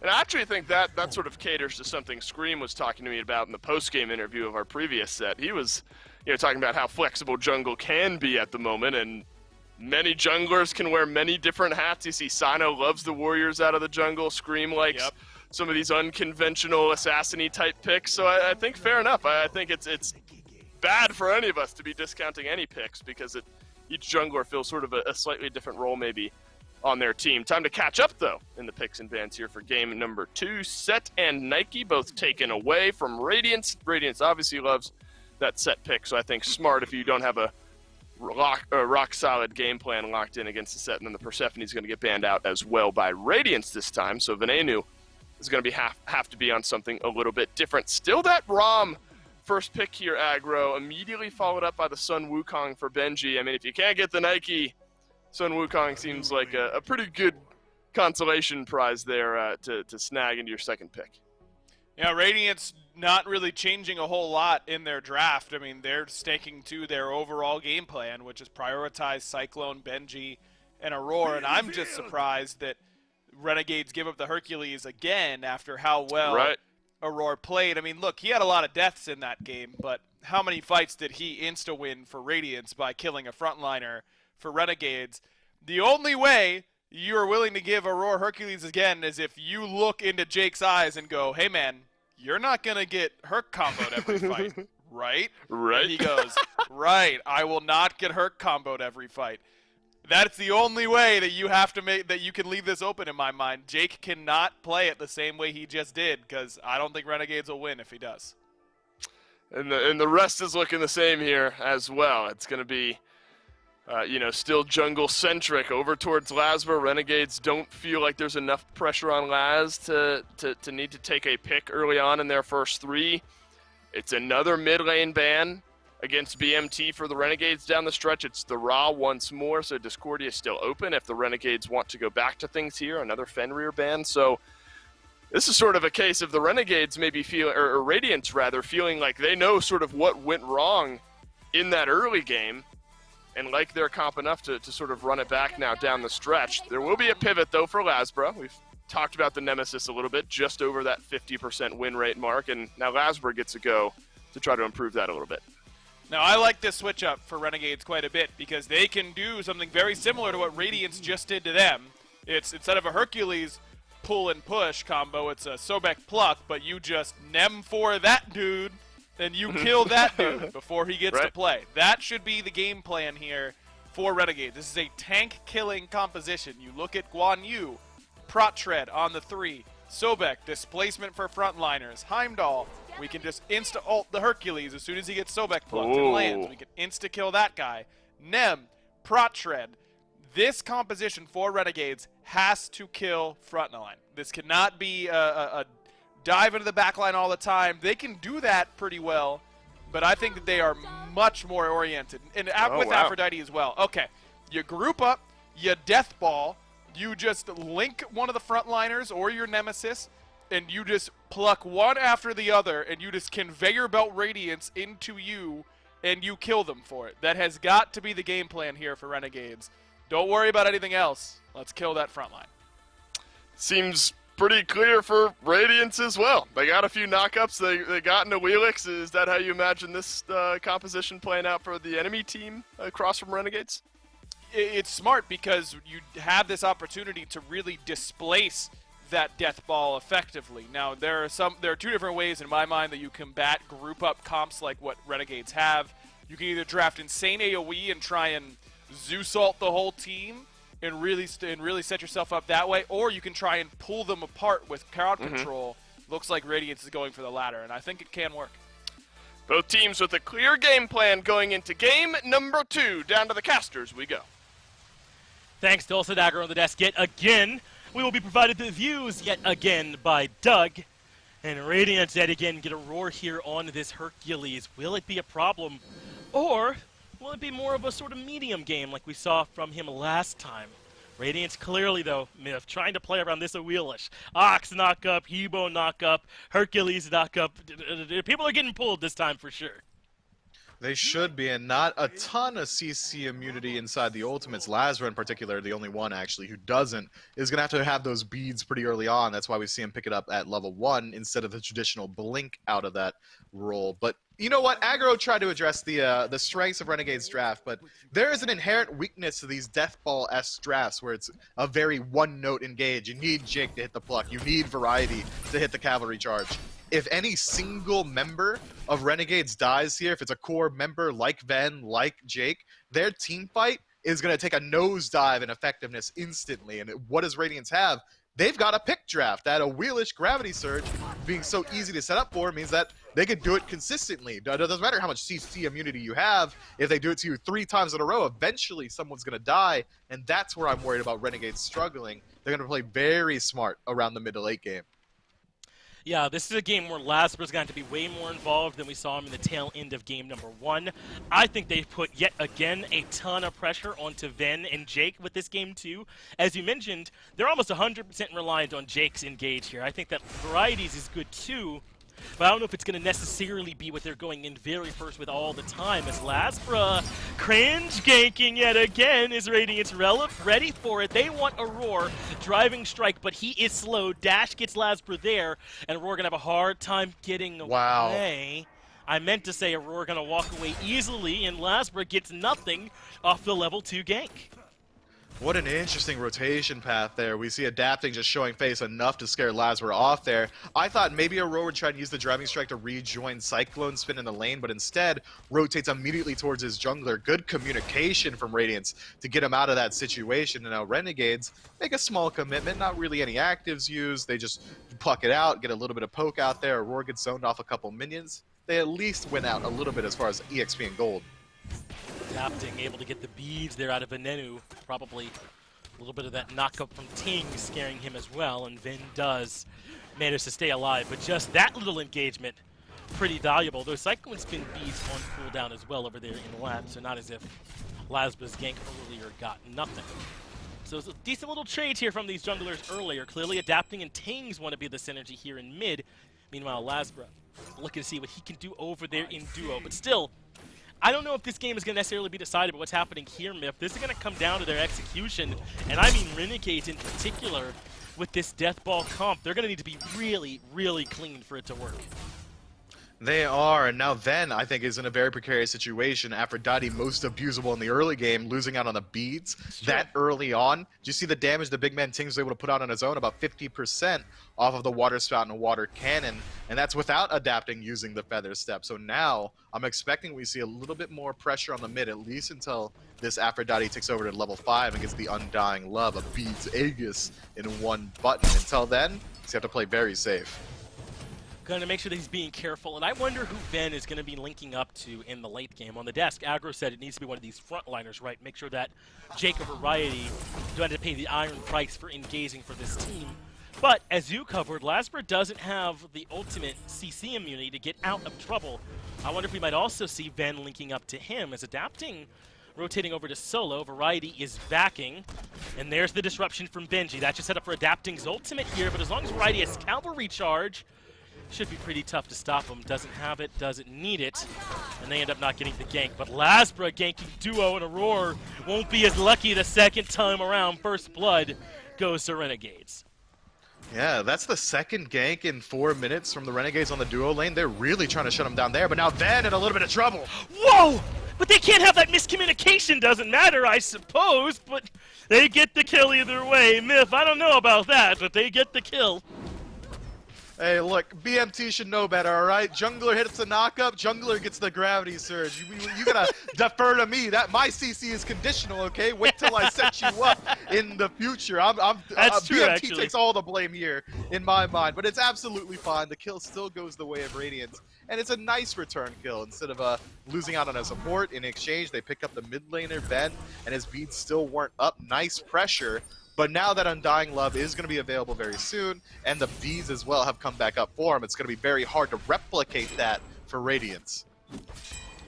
You know, Myth, you might have been like 10% joking with that one, but I actually think you're right in terms of waiting on the CC to line you up, right? You got to make sure that you're there on it. He's certainly going to be using that ultimate in that one. Either way, I think that that does indicate at least a little bit of the communication, maybe not being there for Radiance. Who knows if that's, you know, a symptom or a one-off thing. We'll see, but I don't know. That worried me a little bit. That should be textbook every single time, and just a little bit off the mark, but they get the kill anyway. I might be overreacting. If we see it again, it's an issue. Seeing it that early on in the game lets you know, oh, word, we can mess this up. Let's not do that again. Hey, I'm going to gravity surge. Next time, wait with the crushing wave, and it should work out pretty easily. Luckily, it doesn't really amount to much there, but if it continues, that's when it becomes a real issue. And I want you to know, when I'm talking about jungle, I'm never joking. We're the best, and people need to know it. That's life or death, man, and that's how you got to play the jungle, adapting. Not able to find this gank over here and left. A little bit of presence, though. Is it really all of Radiance are here and left? What is this all about? Even Benji has joined him deep into enemy territory. There's nothing to get there. And I think with this rotation, Radiance got to be on the hunt for something. They get down in time to defend their own red buff, find nothing to invade. Benji backs and uses the 72 transformations to try and get back to lane quickly. So, big grouping from Radiance over there on the left, but doesn't really amount to much of anything. Had Renegades decided to go in towards that red buff, that huge grouping from Radiance would have likely resulted into a double kill if Renegades tries for that invade. You already grouped up on the left side of the map, could have gone in towards the Gold Fury. So I like the idea from Radiance to at least try and play proactively and try and find a way into that objective early on. But because Benji goes for the blink very early, it means that he's going to miss out on the ability to rotate into his lane or into his team fight freely. Whereas on the other end, we see that Variety picks up the teleport. So now when he rotates out, if we see a split push situation for Benji, he can just go back to lane very easily. Does give a little bit more adaptability over there for Variety. Tried my best not to say Variety for Variety. As Aurora and Psycho and Spin take a little bit of a battle here with Jake, who is sticking around, has the charge prey, but now he's got to get away from the boulder and the snipes. And that one a bit ill-advised there from Jake. Good punish from Radiance, and they've now got the kill lead on their side. We gotta see Jake play a little bit more cautiously around these plucks. That's twice now in this set where he's just kind of lost out on his life off of mispositioning. He needs to play a little bit safer at this point. There's not even a ton of kill potential in that lane with the Heimdall. You're going to need a little bit more from your teammates, maybe a jungle rotation or a mid rotation to help set you up there, because Hercules and Ram, they're going to win that 2v2 almost every single time. But nothing ventured, nothing gained, and still nothing really separating these two teams too much at this point. XP and gold largely the same between these two squads. I'm waiting for the first neutral objective, probably around that 10-minute mark on that gold for you to see how this game is really going to pan out. I think I agree. I don't think this one's going to be tremendously impacted rather, by the way these first few minutes go, unless something gets really out of control. But there's the blink in from Jake, gets the beads out from Tings, who's still turning around, maybe just run away in the horror movie instead of looking behind you. Now the red buff being stolen. Good knockup from Adapting, but Lasper had the beads. Adapting gonna blink in, a lot of damage, and Venenu ends up low. Not enough to find a punish. Radiance nearly defended that 2-on-3, but they do end up losing the red. Seeing that damage from Adapting makes me have to wonder, what happens if Crushing Wave comes out there? Maybe he hits 2, maybe he's worried about the Undying Love, just happy to pull the beads off of Lasbra and the ult out of the Aphrodite, but potentially there's a scenario there where that fight goes a lot better for Radiance, but it's one that we'll never get to see. But stripping so much away in exchange for that red buff might have been worth it if Radiance are willing to play pretty aggressively around this gold free. Beads off of 2 members, ult off the Aphrodite. That's a huge swing in teamfight presence, but it seems like they're not quite willing to make that commitment just yet. So they are going to be playing it a little bit more cautiously, not going to throw anything away now if they don't have to, it would seem, is the call there from Radiance. So things still slowing down a little bit. 3 kills in 9 minutes. We've talked a good bit about how we expect Renegades to want to try and play this one. Maybe grouping up around this Aphrodite, looking for the Sobek Guan to be their initiators. But what about Radiance? They want the picks, but who is the target they want most often? Is it just Lasper without the CCMU ult? If they could find Lasbra, they're happy. As far as I'm concerned on Radiance, any pick is a good pick. They're not really trying to prioritize. They're not going to be choosy with it. If they see a scenario where Jake's out of position, they should absolutely jump on him. And I think that we should talk about the pace of this game. Because Radiance has a more standard comp, they have the clear advantage in this early phase of the game before Renegades is able to group up and play that 5-on-5. That doesn't necessarily mean that they're going to lose out once that 5-on-5 begins, but I think that if Radiance doesn't play aggressively around this phase, they're missing out on an opportunity where they have a clear advantage. But this is Renegades in the jungle of Radiance. Where is this aggression coming from? Jake should be able to make it out thanks to a great ultimate from Variety, but now Variety is the one that's pulled in. And I'm not so sure about trading the solo life for the support myth. Maybe a little bit of a miscalculation with that whole engagement. Yeah, I don't even know what they're looking for there. I mean, back camps maybe, Jake walking in alone. It's such a strange decision for Renegades to dig their heels in deep and fight around the right side back camps of Radiance. And Radiance absolutely happy with it. Any pick is a good pick. Sure, we'll go to Jake. Oh, Jake makes it out. Variety's here. Let's get him instead. And they're absolutely happy with it. But now what are they going to do with this lead? This 2 seconds while Variety is still dead. Not much is available, but Benji is able to get a good deal of pressure off in that lane. No teleport for a full minute means Variety is going to fall pretty far behind here. But look at this grouping. Renegades ready to fight again. It's so funny. You said Radiance got to be aggressive early, and Renegade said, you said us? I heard an R in there somewhere. That's us. We're going to fight. And they do move in down to the camps. Ill-advised from top to bottom, I felt, about that little skirmish. But it's certainly not doom and gloom, as Benji inside his own jungle could be in some trouble. We know he's got that ultimate there, though, so not going to be the end of that one by any stretch. Should be able to make it out, should it come to that for him in that side of the jungle. We'll be working, though, what we can do to get us back into the action. Looks like we're going to have to come out of the game on that one. We'll get right back in as soon as possible, but as I was just saying, it looks like Renegade's not afraid to take some fights here in the early. Which is so interesting, knowing that they're a death ball team comp. Aggro highlighted it so eloquently on the desk. That's exactly what that draft is really good at. They want to group up as 5. They want to take these elongated fights around objectives where they can control a conveyor belt, have Plucks come through, set up for 1 kill, back up, heal with the Aphrodite, rinse, repeat, do that continually until you're able to break the wall that is Radiance. So it's so strange to me see them take these disjointed fights, 3 members together at the enemy's back camps, 2 members here, 3 members there. It doesn't make much sense. And it feels like Renegades, it's almost a product of the frustration that they're experiencing maybe from game 1 or from the pacing from game 2, where they're feeling like they have to, borrow a phrase from Jake here, turn on the jets. You don't need to turn on the jets. Wait till 25, 30 minutes. Wait till then. Then your jets are already on, bud. All right? Play around your strongest phase. Yeah, that's a good point. They don't even necessarily have jets to turn on right now, right? They got to wait till later until they can hit to that level. Not as if they can't fight here at all, but certainly their strength is the late game around this Aphrodite. And I think Radiance did a good job both setting their own pace at times and then responding to what Renegades has given them. In game 1, it's exactly what they did. They see an overcommit from Renegades on gold, so they go fire. Game number 2, an overcommit from Renegades on backs, and then they'll take the team fight. Whatever it is, I think Radiance have the response.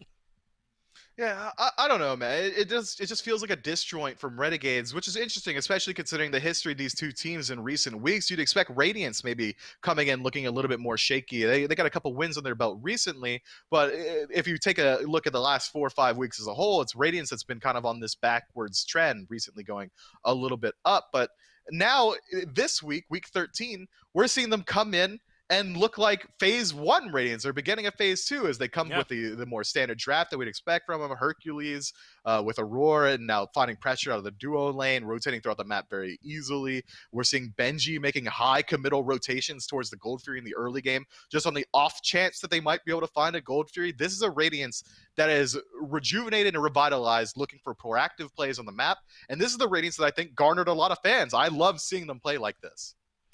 Me too, man. It's hard not to root for these Radiance guys when they're on point, right? When they're feeling it as a squad and they're playing it well, because they are just a fun team to watch. So many of the teams that we have in the SPL are as well, so we're really at a great point. Now, obviously, we are in a pause here. We're going to be trying to get us back into the action here momentarily, so no worries there in the chat. We'll be getting the action coming up here in just a moment. Myth, we talked about how this game may be one that gets decided by the late game more than what we see here in the early, but I don't think it's going to take many more missteps here for Radiance to have a window to get some objectives and start finding a bit of a punish here in the early game. I don't know if Renegades are going to get their even late game fight they were expecting if they don't kind of make sure they're more careful here at this point.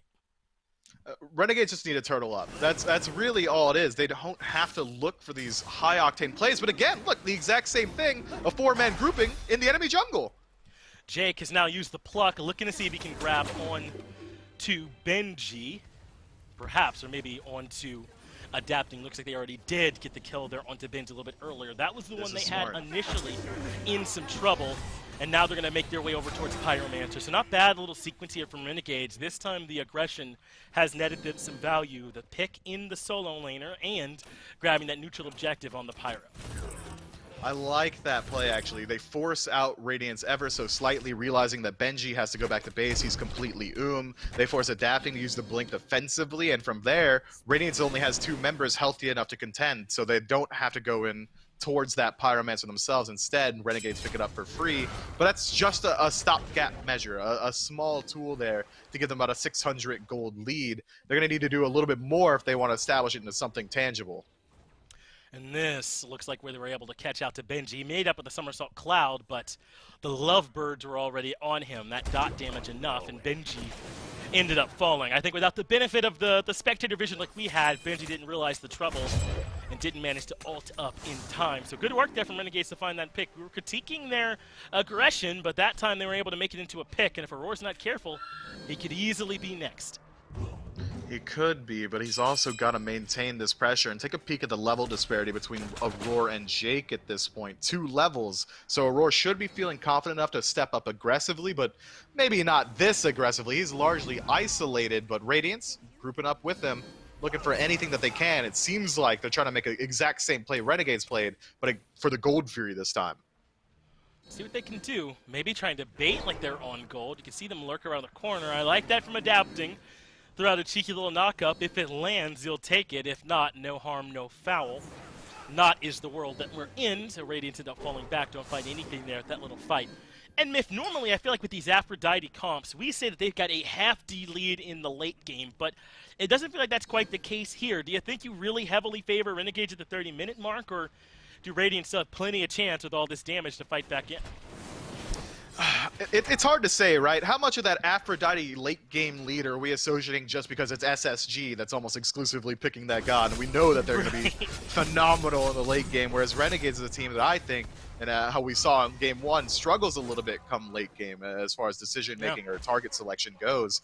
But I think that with a draft that is so reliant on every single piece kind of firing on all cylinders, where it's very execution centric, where you need Jake or you need Variety, you need them both really if you want to have a good team fight come late. I think that maybe a little bit of that lead is mitigated, but certainly still there. The sustain is still there around these elongated objective fights. I think you could favor Renegades slightly, but their comp is still definitely very hard to execute on. I agree. I don't think it's an auto win for Renegades by any means, but certainly in a good position. It'll just depend on how they choose to execute. So once again, the pace slowed down. The last couple of times, it has been Renegades that has kind of stepped up the pace and looked for these fights. You got the pick they got onto Benji. You have the aggression to the back camps where Radiance were able to find the pick onto Variety.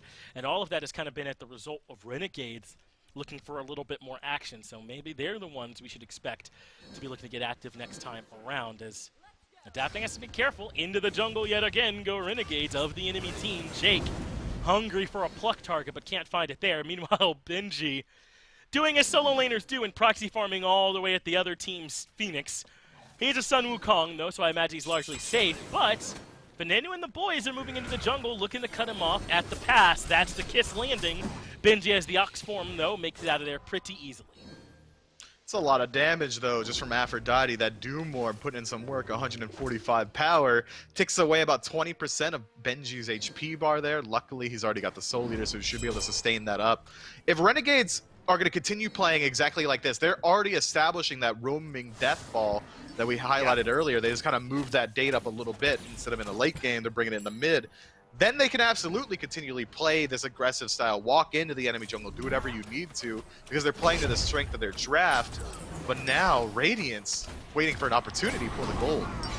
They've got good confirm, but they don't even use the crushing wave. Radiance trusting their damage, and they were correct. Renegades even close with that slice and dice, couldn't strip it away, and Radiance get the first neutral objective of this game. I don't know if that's entirely fair. Pyro did go to Renegades after they got that pick onto Benji. So the first Fury of the game. I'll stay in the realm of truth and congratulate Radiance on a well-timed objective. It was well played, and I think once we saw that slice and dice come through, that's when Big Man Tings makes the decision, okay, I don't really need to use my crushing wave here. My water cannon's still going to be the highest damaging ability that anyone in like a 3-mile radius has, so instead he confirms it with that. So good discipline from him there. Had he decided to use Crushing Wave, it would have only delivered him into the front line of the Renegades, exactly where you don't want to be in the maw of the beast. So maybe he values his life a little bit more, so willing to put a little bit more risk on that Gold Fury. Either way, though, Radiance rather come away with a small lead. But as of yet, we're going into the late game, or the mid-late game, late mid-game, maybe that's better, completely even. Completely even as far as I'm concerned. Only about 2,000 gold separating these two teams in a draft where Renegades should be slightly favored coming in with this Aphrodite. I don't think they have to feel too bad around these objective fights if we do see them start to group up around this Pyromancer or the Fire Giant. No, I don't think they'll have to feel bad about the position that they're in here at all. This is certainly comfortable, I think, in the way that you draw it up here for Renegades. If they're going to get Herc and a Wheelish, I think you'd expect to be, honestly, maybe a little bit more behind here at this point, right? But Radiance, while they've taken some good fights, made some aggressive calls, it's not been anything out of the box or anything like that at all. So Renegades feeling pretty comfortable, I would say, here at this point. So it's much more a question of how do they want this match to end up going once we do see those 5-on-5s in the late game. Who's going to be the one starting the fight? Will it be Jake looking for plucks or Variety looking for the stuns on Cavalry Charge? Oh, Radiant started as a Roar. Wants to try to commit here onto Variety. They do have the driving strike, but how much solo potential do they have on the own? Maybe trying to force out the Cavalry Charge is the idea. Variety does not flinch, though. He gives them nothing, and Radiance instead head back into the jungle. Aurora playing with a little bit of fire here, deep in enemy territory, gets spotted out by Lazra. Now Collapse can come through, but the rest of Radiance not too far behind. Enough threat there that Renegades don't want to commit. And Radiance, well, all of a sudden, they just want every objective on the map. Now they'll take Pyromancer as well. Benji still in the front line though. Unable to get the knock up while Variety is in the middle of using the Taolu Assault, so he ends up making it back. Now in these next few fights, if Big Man Teams is looking to be the confirm on these objectives, he'll have to position a little bit kind of beyond the halfway mark. You want a crushing wave towards the homies instead of away, if that's the way he's going to use it. So you can kind of tell if that's the plan, I'd think, from the way Big Man Teams would position, I suppose, in the position like we saw earlier. Likely not going to be coming out. Yeah, I agree completely. And even if he does, if he positions how we saw him earlier, it also opens you up to the opportunity if Renegades do commit to a steal. Sometimes you do want to just ult into their front line. If you see an opportunity to hit 2 or 3 members, that's going to be a lot better, and it makes it a lot easier for your team to follow up if you're creating the space that way. So I think Big Man Team's definitely hedging his bets with that positioning. But Benji getting a little bit caught up by Lazra. Somersault Cloud, bird form, he should be absolutely fine. Why are we running at solo laners right now in the late game? We're just hitting folks we can hit right now, seeing what poke we can get away with and what we can make stick here at this point of the game. And it does result in Benji taking a little trip to the base. So there's a tiny, tiny window here, but look how spread Renegades are. They're not looking to climb through any windows right now. This is a team that is farming it up. The Hunters have made it back over to the long lane. Cyclone Spin and Barra are farming it up. Aurora a little too far forward up in mid, but continuing to see what he might be able to find. There's always these mind games from Kurt, but he lands the driving strike, a free ultimate coming up from Venenu, and the beat! Aurora turns a dance into the mid lane into a very favorable little fight. That can't happen. You can't have Aurora literally walk up and punch you. He didn't have to work for it. He just takes it and he does it again. Variety cut out. And now Variety sees the cavalry charge. Renegades getting their ultimates forced out on sale. It's a bargain, no cost, but Tings will fall to the ultimate coming out from Jake. That's punishment going the other way as Renegades have a good fight. Though Aurora does get the kill into Jake in trade, but not a good one as Barracuda gets adapting as well. That seemed to start off well for Radiance, but Renegades had the response. A fantastic turnaround. That healing from Aphrodite really rearing its head there, making it so hard for anyone to fall low enough for Radiance to follow up. And it was a weird engagement. It felt like Aurora did the most he could. He walks up, burns the beads and ultimate off of the Aphrodite, does the exact same thing again to Variety, but instead it's Renegades coming out ahead. He could get a tier 2 tower for their trouble as well. Yeah, Benji ended up very far forward in that fight as it looks like Radiance not done, looking for more. Aurora pushing up. Likes this shield of regrowth. It gives him the movement speed off that heal, and that lets him get the driving strike, but in comes Variety. Good ultimate lowers down Benji's health bar, but Cyclone Spin gets the first kill. Now he's all alone in the back, though, and gonna need some peel. Ends up getting the double kill before he falls, but Barracuda will claim the life. So they're still probably good for Renegades. They got the tier 2, but Radiance gets some response kills on the back. Radiance, effectively all they do there is trade out Cyclone Spin's life for the entirety of Renegade's opportunity to move in towards this Primal Fury, but it seems like they're still willing to take this engagement. It's going to be a 3 versus 4 if Benji decides to rotate through, and if Benji doesn't decide to rotate through, it means that he can very easily just take out a tier 1 tower and mid himself, but it seems like the Renegades want to fight here. Or maybe Radiance, they're starting up the Fury. Renegades move in. And there goes adapting into the back line. Knows that Venenu low on mana, but what happened to adapting? Takes too much damage and ends up falling to Jake in the back line, though Tings does manage to flatten the Aphrodite in the other direction. So Barracuda now making his way into the fray. Aurora taking too much damage as well. Has to reposition. Aggression from Barra, using the Bifrost to move in. Meanwhile, the rest of Radiance are backing, trusting Aurora to make his way out of here. This is odd. It's the only way I can think of it. They did nothing for like an 8-minute stretch, then a big fight in mid, they lose the tier 2, and now Renegades are chasing even more. They finally elect to go back for the objective, the Primal Fury, but it's been fighting and fighting so far. It feels like it's Renegades' draft kind of working inadvertently as we see Cyclone Spin go up to the air looking for the steal, does get reset momentarily. and Renegades control the Primal Fury. It goes to them. Now Radiance, though, with 4 members here, might want to roll in a bit more. Cyclone Spin does, and that's damage onto Barra. Benji trying to make good on it as Barracuda falls. Some crits now starting to come through. Aurora chasing Variety, has the pull into the push, but who can follow up? Only Benji nearby, so Variety makes it out. Radiance get a pick onto Barra, but they've given up the Primal. This one's still slightly favoring Renegades, I suppose, but it's Radiance with the very slight gold lead. Yeah, favoring Renegades on map state, but maybe not inside of Slashline's golden XP. But it feels like, for me, Renegades' draft is working out inadvertently, almost on accident. Sometimes they're getting caught out by Aurora, and just the healing from Ben allows them to regroup as 5. And then all of a sudden, Radiance thinks they're in a good fight. But because Renegades were able to survive so long, all of a sudden that death ball naturally forms as people rotate in to peel out for their team. I like it that the Renegades are able to take these fights to Radiance and win them, but it's not clean, is it? It's not clean from either team. All right, we're starting up the Fire Giant. Radiance want to do it. No Egg is available for Barracuda, maybe is the idea, as into the backline goes Variety. Tings ultimate allows him to reposition. Benji, the only member forward, so Radiance give up on the FG. 2 ultimates out from Renegades, 1 from Radiance. Clean play from Renegades to buy the time for Barracuda to not only respawn, but rotate through as well. And now they have the defensive positioning around the Fire Giant, but it's not going to be easy if they want to pull it themselves. Benji's hovering around, the rest of Radiance is already reset, and that burn is very slow. The really only source of consistent damage on these objectives is going to be Barracuda. All right, so we're going to take a little bit of a breather here in this one, and Meph, I think I got to agree with you. Not exactly the cleanest from either team across this last 6 minutes or so that we've been watching, and it's resulted in a very even game state. No beads or tings, though. That is very important for Renegades. I'm sure they've got that timer. Aegis is about to come back up for Venenu and Barracuda. They'll have the Undying Love. Renegades might have the edge here in this next one if Radiance aren't careful.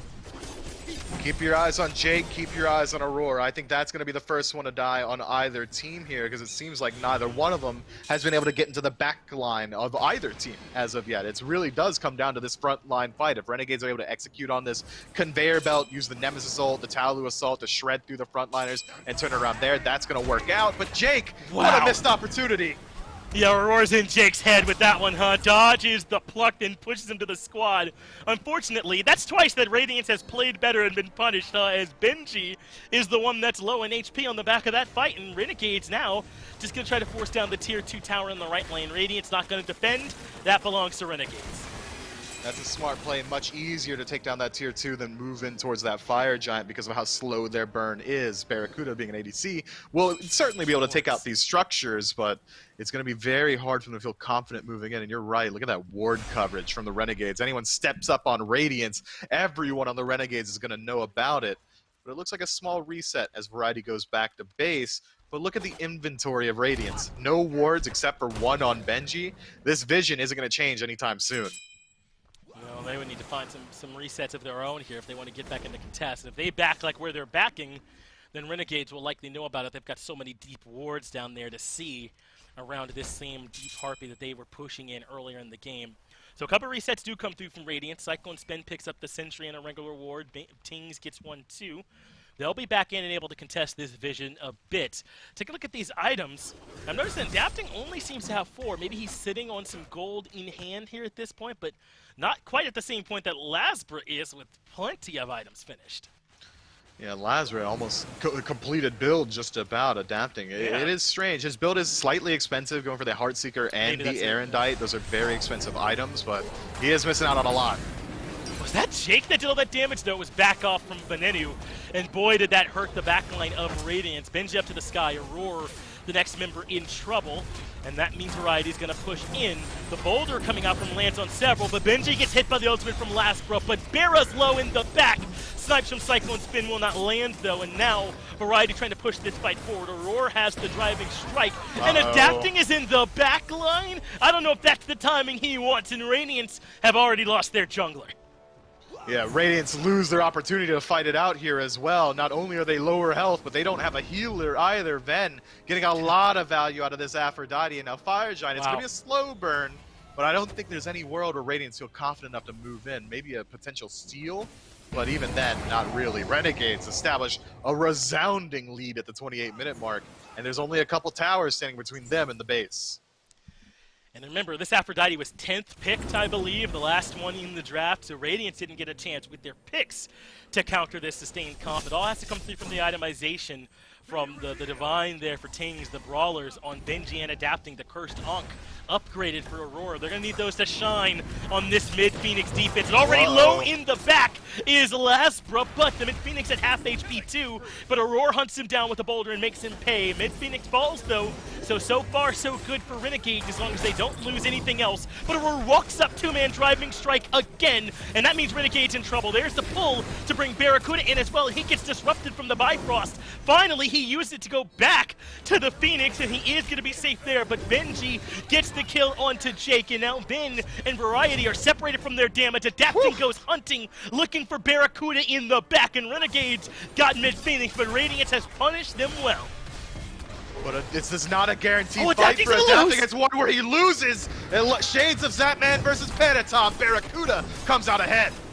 That is so huge. Variety gets the kill on the Tings as well, and Renegades averting disaster at the tail end as Radiance cannot convert on their favorable positioning. Now, it still works. It ends up being a 4 for 2, but Renegades got the middle Phoenix. That means they're still in control at this point with that Phoenix down.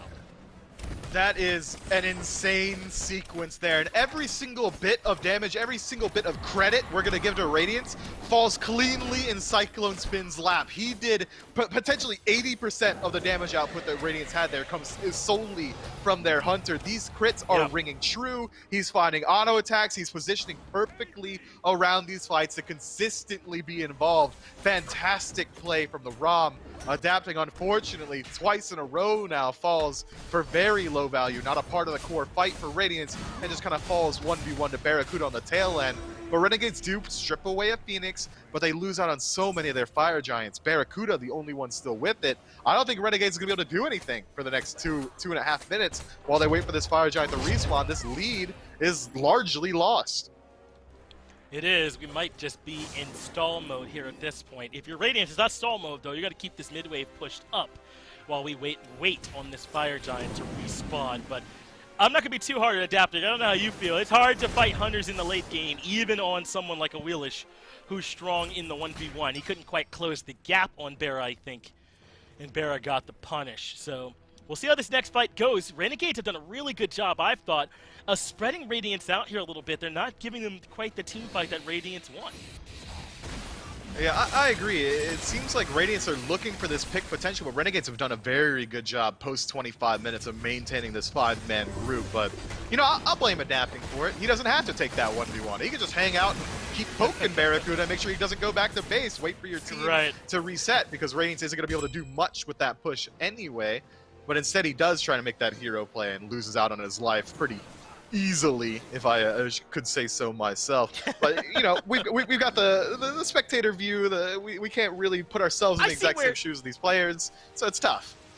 I see where I'm having the disconnect, though. I'm stopping one step too soon. Yeah, it's a bad fight. You have no hope of winning, but as you point out, then why take it, right? So got to make sure I'm dotting my I's on that one. No need to walk into an unwinnable fight. I'm seeing the lines of code there, Myth, as Radiance are still trying to keep this mid-wave pushed up. It's kind of gotten close, Adapting the one that's working on it now. Meanwhile, Cyclone Spin pushing up left, and Aurora just holding on for dear life here in right. We're still a minute away from FG spawning, though, so probably no big action until then, as Renegades are going to look around in the jungle for any picks they can find. Jake, Blink plucking, and there's Barracuda finding the ultimate, so they know where Aurora will land, but can they afford to complete the job? Looks like no. Aurora makes it out safely with some help from the squad. May have been a straight-up misplay to use the Heimdall there. Only just removes Aurora from the playfield long enough for the rest of Radiance to move in and peel them out. And maybe they would have had the damage had they just dedicated some auto attacks. It was a 4 versus 1 situation, but they are able to get at least a couple of things there. There's some positional advantage, some deep wards, but they do lose out on that layer of survivability on this Heimdall. Now he's going to play a lot safer around this 5 versus 5, and mid-Phoenix already respawned, only one more Fire Minion wave leaking down mid. Radiance, they're in a pretty good spot if they do want to put up a defense around Fire. I think you bring up a good point about Heimdall, though. There have been several times where I've thought you've given your opponent an Aegis more than you've done anything else, right? They're just out of combat for a while their team has time to reconvene. So it really depends on the situation. Heimdall, I think, has a lot of different interesting ways in which you could use all of his abilities. The Bifrost, we've now seen teams using it to be aggressive, repositioning and going back in to complete kills. There's a lot of nuance to the way you play him, I think. There is, and I think Barracuda has a pretty firm grasp of it as well. He's been using that ultimate largely consistently. But we're moving now into the Fire Giant. It's just respawn. Renegades have the defensive positioning around it. But by nature of Renegades' draft, they cannot take a 50-50. There is no 50-50 scenario for Renegades. If it falls low and Radiance is there, Radiance should be able to out-confirm them every single time. The highest damage output ability that Renegades has is back off. That's not water cannon. That's not even water spout, not to mention crushing wave. So there's so much steal potential for Radiance that Renegades have to commit themselves to the fight. They have to use this conveyor belt strategy. Find a pluck with Awesome Jake, find a pick, and then move into the Fire Giant. And even then, I don't think Radiance would give up the objective. They would try and defend it 4 versus 5. Because if that Fire Giant goes down, the siege potential that Renegades has is very high. You're right, man. Radiance, I think, are going to struggle if it's a long, drawn-out fight like that, but they'll take it to make sure they don't give up that objective. It feels as though Radiance have to win kind of all at once while this Cursed Ankh is active. As Renegades move forward, Aurora finds the pluck. That's Jake, but Jake lives through it pretty easily. Then he gets the beads out from Adapting, who cannot do much in this late game. When was the last time we saw him get a good pull? Never has it resulted in the kill for him. He's 0-4-4. Radiance struggling to make it work as Jake gets the beads out for free. And you're right, Adapting also last in damage. Not a good game from him. It really is, and we need to see more out of him. He's got the one-shot build. Heartseeker, hi-rez. If he hits someone first, they should die. He's just been having a really hard time finding his way into the backline. With this pick-oriented draft, when Renegades is grouped up as 5 as they have been, who are your best targets? It's really only Barracuda, and even then, we've seen what happens when you isolate Adapting and Barracuda together. It ain't pretty. Aurora's been plucked in, some CC there, driving strike into the wall, but he lives carefree anyway. Renegade might keep him topped up a little bit later on, but Renegades are pushing back in. Still no Thorns or Blink for Jake, still no beads for Adapting, and no beads for Cyclone Spin either. Jake is hunting for relics, and he's been getting them so far. Into the backline, though, goes Variety. He finds the stun onto Benji, and Benji can't make it into the sky in time. Tough when you die with Somersault Cloud still up, and that's what happened there to Radiance. Renegades do a good job target swapping and punishing the solo lane. Gravity Surge connects with Variety, and he walks out of that situation. Can't have that happen. You need to commit some more. You have to get that return kill. Had Crushing Wave come through, Variety would no longer draw breath, but now Renegades, great position for the fire. They've got it low. Aurora drops the Cursed Ankh and pulls them out of the Fire Giant. This is about the fight instead, and Aurora is in no man's land alone. Now the backup comes. Cyclone's been sniping, and Venenu falls. That's the healing removed. What a pick. Tings takes care of Variety as well, and somehow Radiance have pulled this back from the brink. Jake falls to Big Man Tings. It's a double kill, and Barracuda is in the wrong spot. Triple kill for Big Man Tings as Radiance find a way to somehow win that fight. Amazing play there. Nuts. Renegades a little bit non-committal on the Fire Giant. They all reset, leaving Ven alone in the pit right as the Fire Giant does that 5-ball attack. I'm sure it's got a name that chat's blowing me up for not knowing. And all of them land home onto Aphrodite. She has to walk through the fire wall as well. She essentially loses 80% of her health bar to the objective. And then from there, Cyclone Spin goes up in the air, finishes her off. And that's the game. That's the fight, rather, in favor of Radiance. From there, it's all free money, free real estate as they dismantle Renegades' draft. And that's exactly what we were worried about. When you lose one of the integral pieces of this 5-man death ball, all of a sudden, it's not a death ball anymore. It's just a normal ball, a yarn ball that Radiance dismantle easily. That is way less threatening, huh? A yarn ball as opposed to the death ball. And we just saw it firsthand as Radiance, without Benji, 4v5. With a little bit of incidental damage onto Venenu, Cyclone Spin was ready to capitalize, and they win that fight. I thought it was a disaster, man. Once Benji got picked and Aurora was up there alone, but Renegades couldn't decide, or they did decide on the fight instead of taking that push onto the Fire Giant, and they end up punished for it, absolutely. A little bit of a delay on that Oni Fear. I think they wanted the spawn of the minion waves, then the Oni on the next wave so they could push with it. I think so too, but now we get to talk about Radiance's siege potential, and it's going to be hard. It's not easy for them to get through this iron wall of Renegades. I love quoting you on this, Vince. The game simplifies once you're on the defense into a 5 versus 5, and what is Renegades' draft best at? Exactly that 5-on-5 engagement, whereas Radiance, they still are a pick-centric comp. Going to be much harder for these gravity surges to get a lot of value, but look at this grouping from Renegades. Maybe trying to pick up a Phoenix while Radiance works their way down the duo side of the map, but they get spotted out and decide that defense might be a bit more of an apt play for them. I think Radiance have to commit wholly on Ven. If they're able to kill this Aphrodite, they win the fight. We got Exhibit A, example number 1 in the last fight. You got to rework that and run it back. Yeah, and I don't need example B, C, 2, or 3. That was enough for me, man. They need Ven. It's become crystal clear to me as the mid-tier 2 falls. And Radiance now have a bit of a gold lead, but 38 minutes into it, I'm not sure that it amounts to much.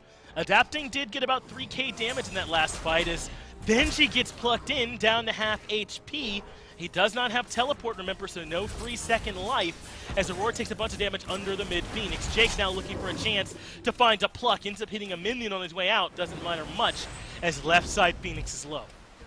I like that ultimate call from Aurora there. He doesn't do it for damage. He doesn't do it to clear the wave. He's worried that Awesome Jake is going to go for the pluck onto him, immediately dropping it. And had Jake gone for that pluck, Aurora would have got a free punch. And an out-of-position Sobek is a dead one this late in the game. Unfortunately for Radiance, it doesn't pan out that way. But that left side Phoenix, it's worse for wear.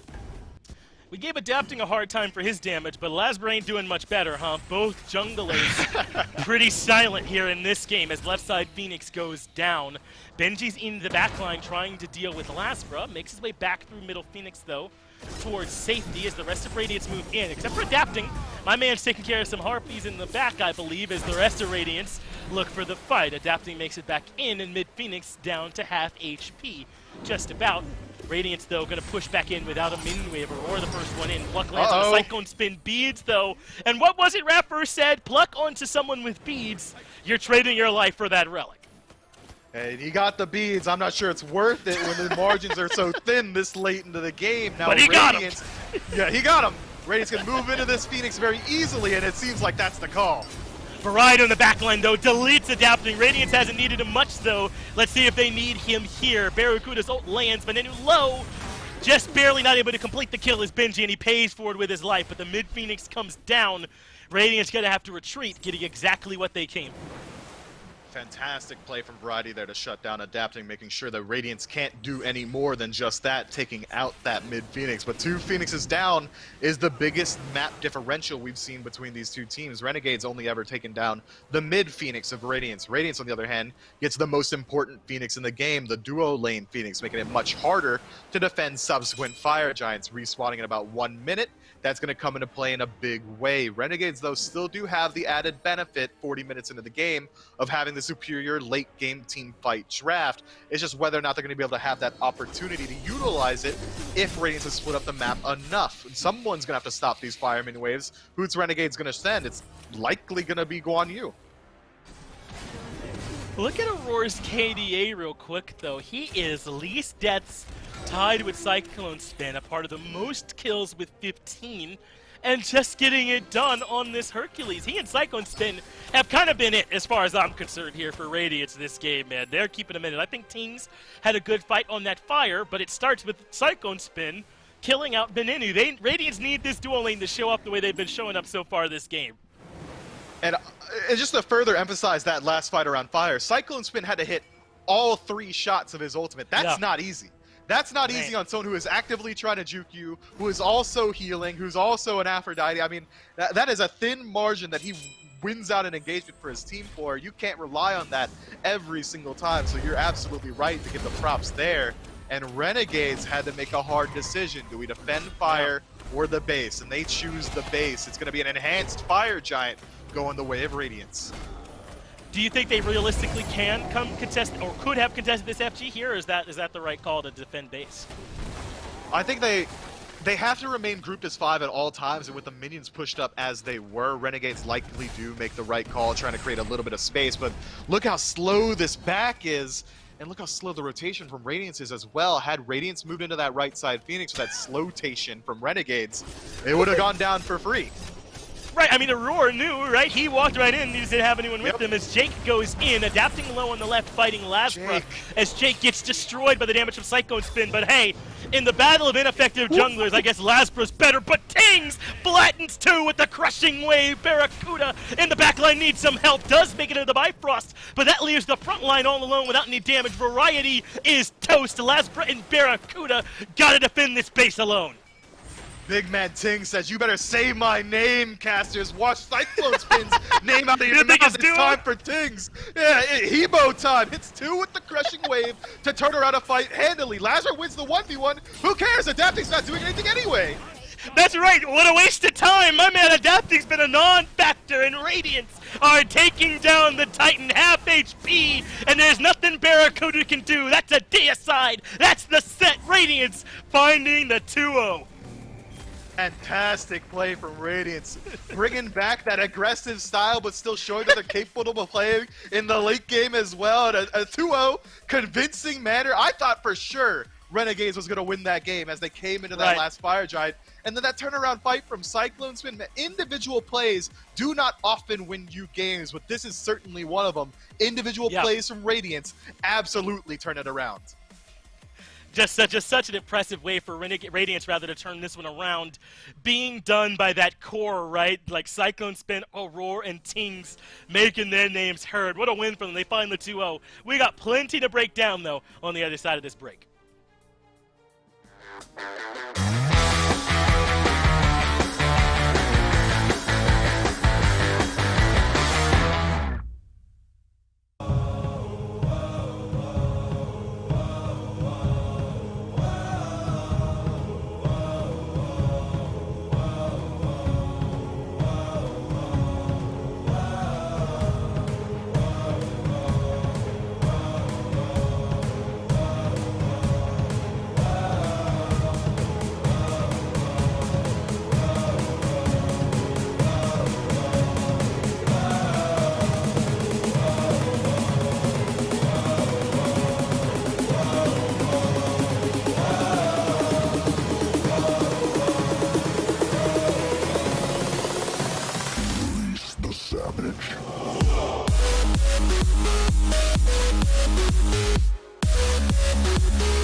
This one's a little bit longer, but the outcome is the same.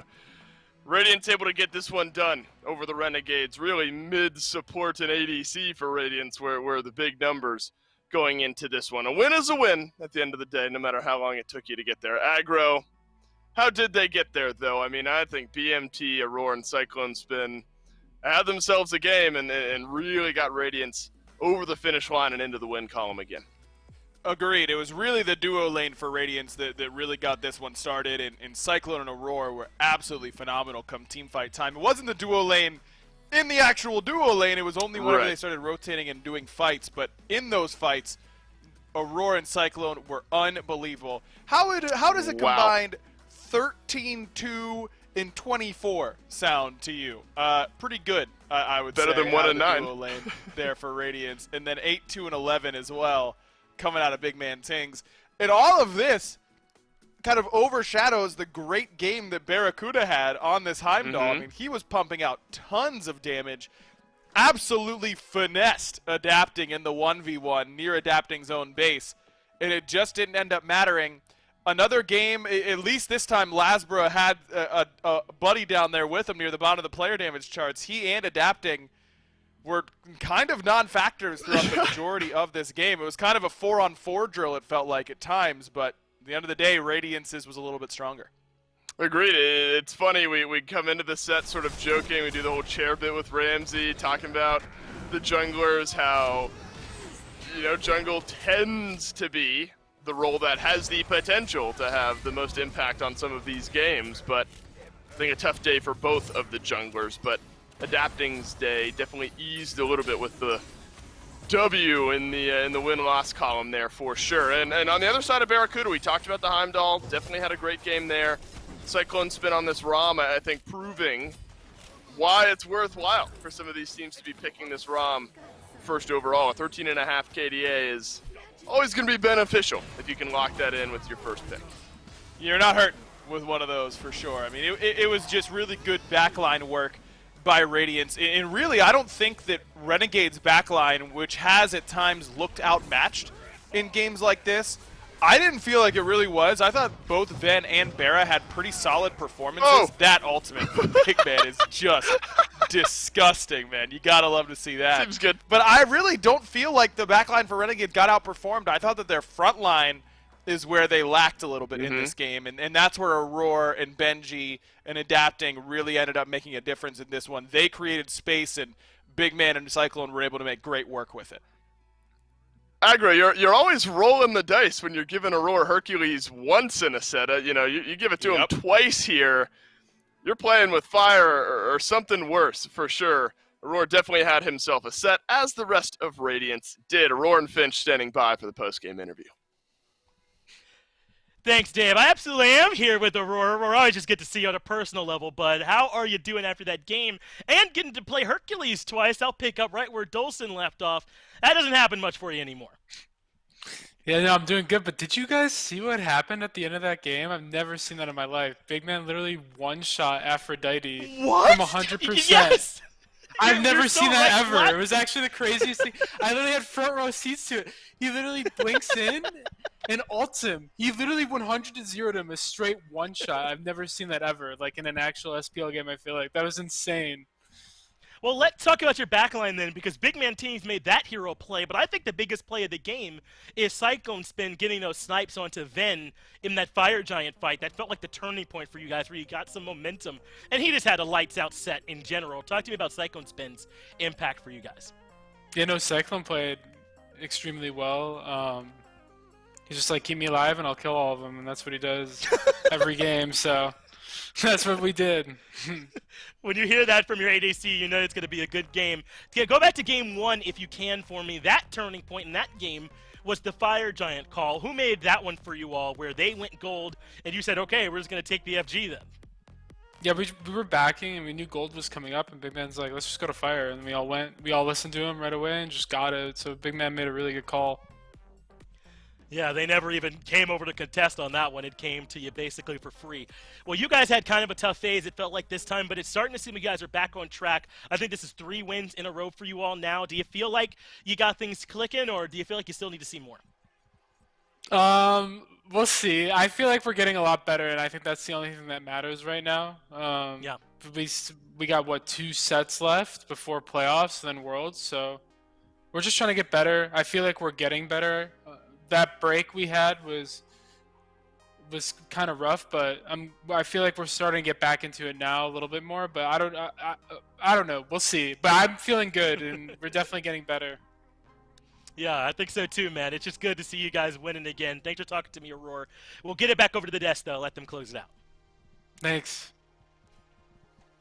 Radiance do have 2 final sets in this phase of the SPL.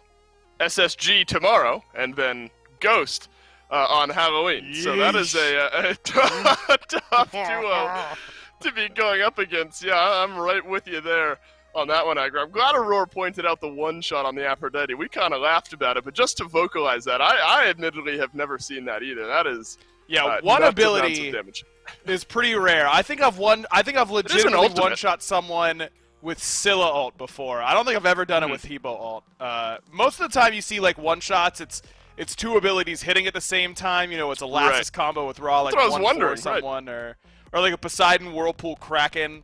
You don't see true, honest to goodness one-shots that often.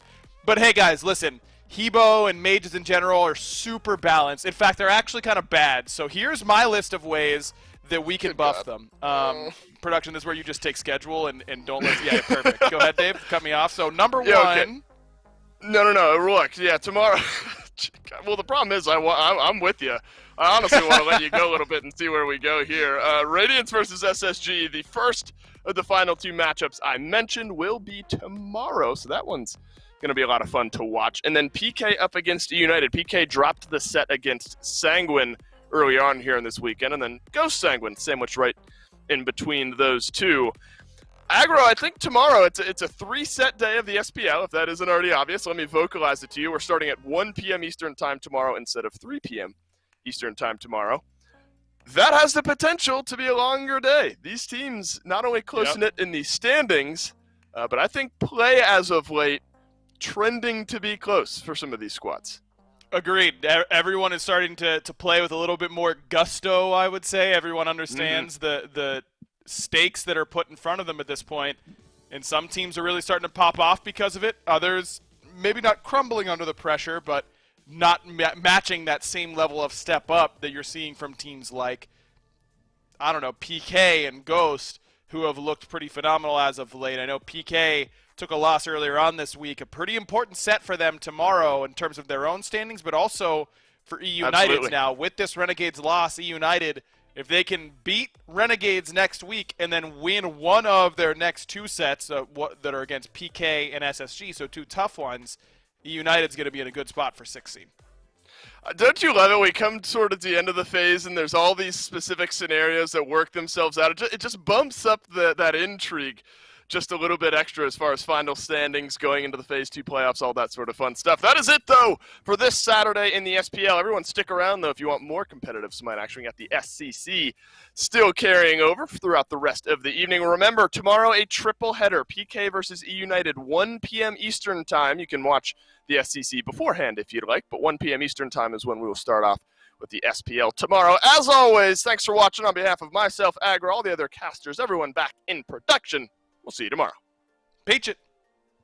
Everybody, we're getting to the end of 2020, thank God, and that means we are almost at election time. Now more than ever, it's important for everyone to get out, exercise their right to vote, make an impact on your local community and at the countrywide scale. So make sure November 3rd or earlier, if able, you get out and vote. Go vote. Go vote. Canadian, by the way, but understanding that elections are important and obviously you still need to vote. We literally just say the word vote. Vote. Vote. Go vote. Yeah, I'm gonna say vote also. Go vote. What are you still doing here? Go vote. Hey guys, make sure you go out and vote. Hey guys, remember to go vote. And remember to vote. Vote. Go vote or I'll kick your ass. Hey guys, remember to go vote. Well, I know at times your vote can seem elusive, but it is indeed your right to vote. Make sure that you're paying attention. Get out there and vote. What the f does everyone want with me, man? Jesus Christ.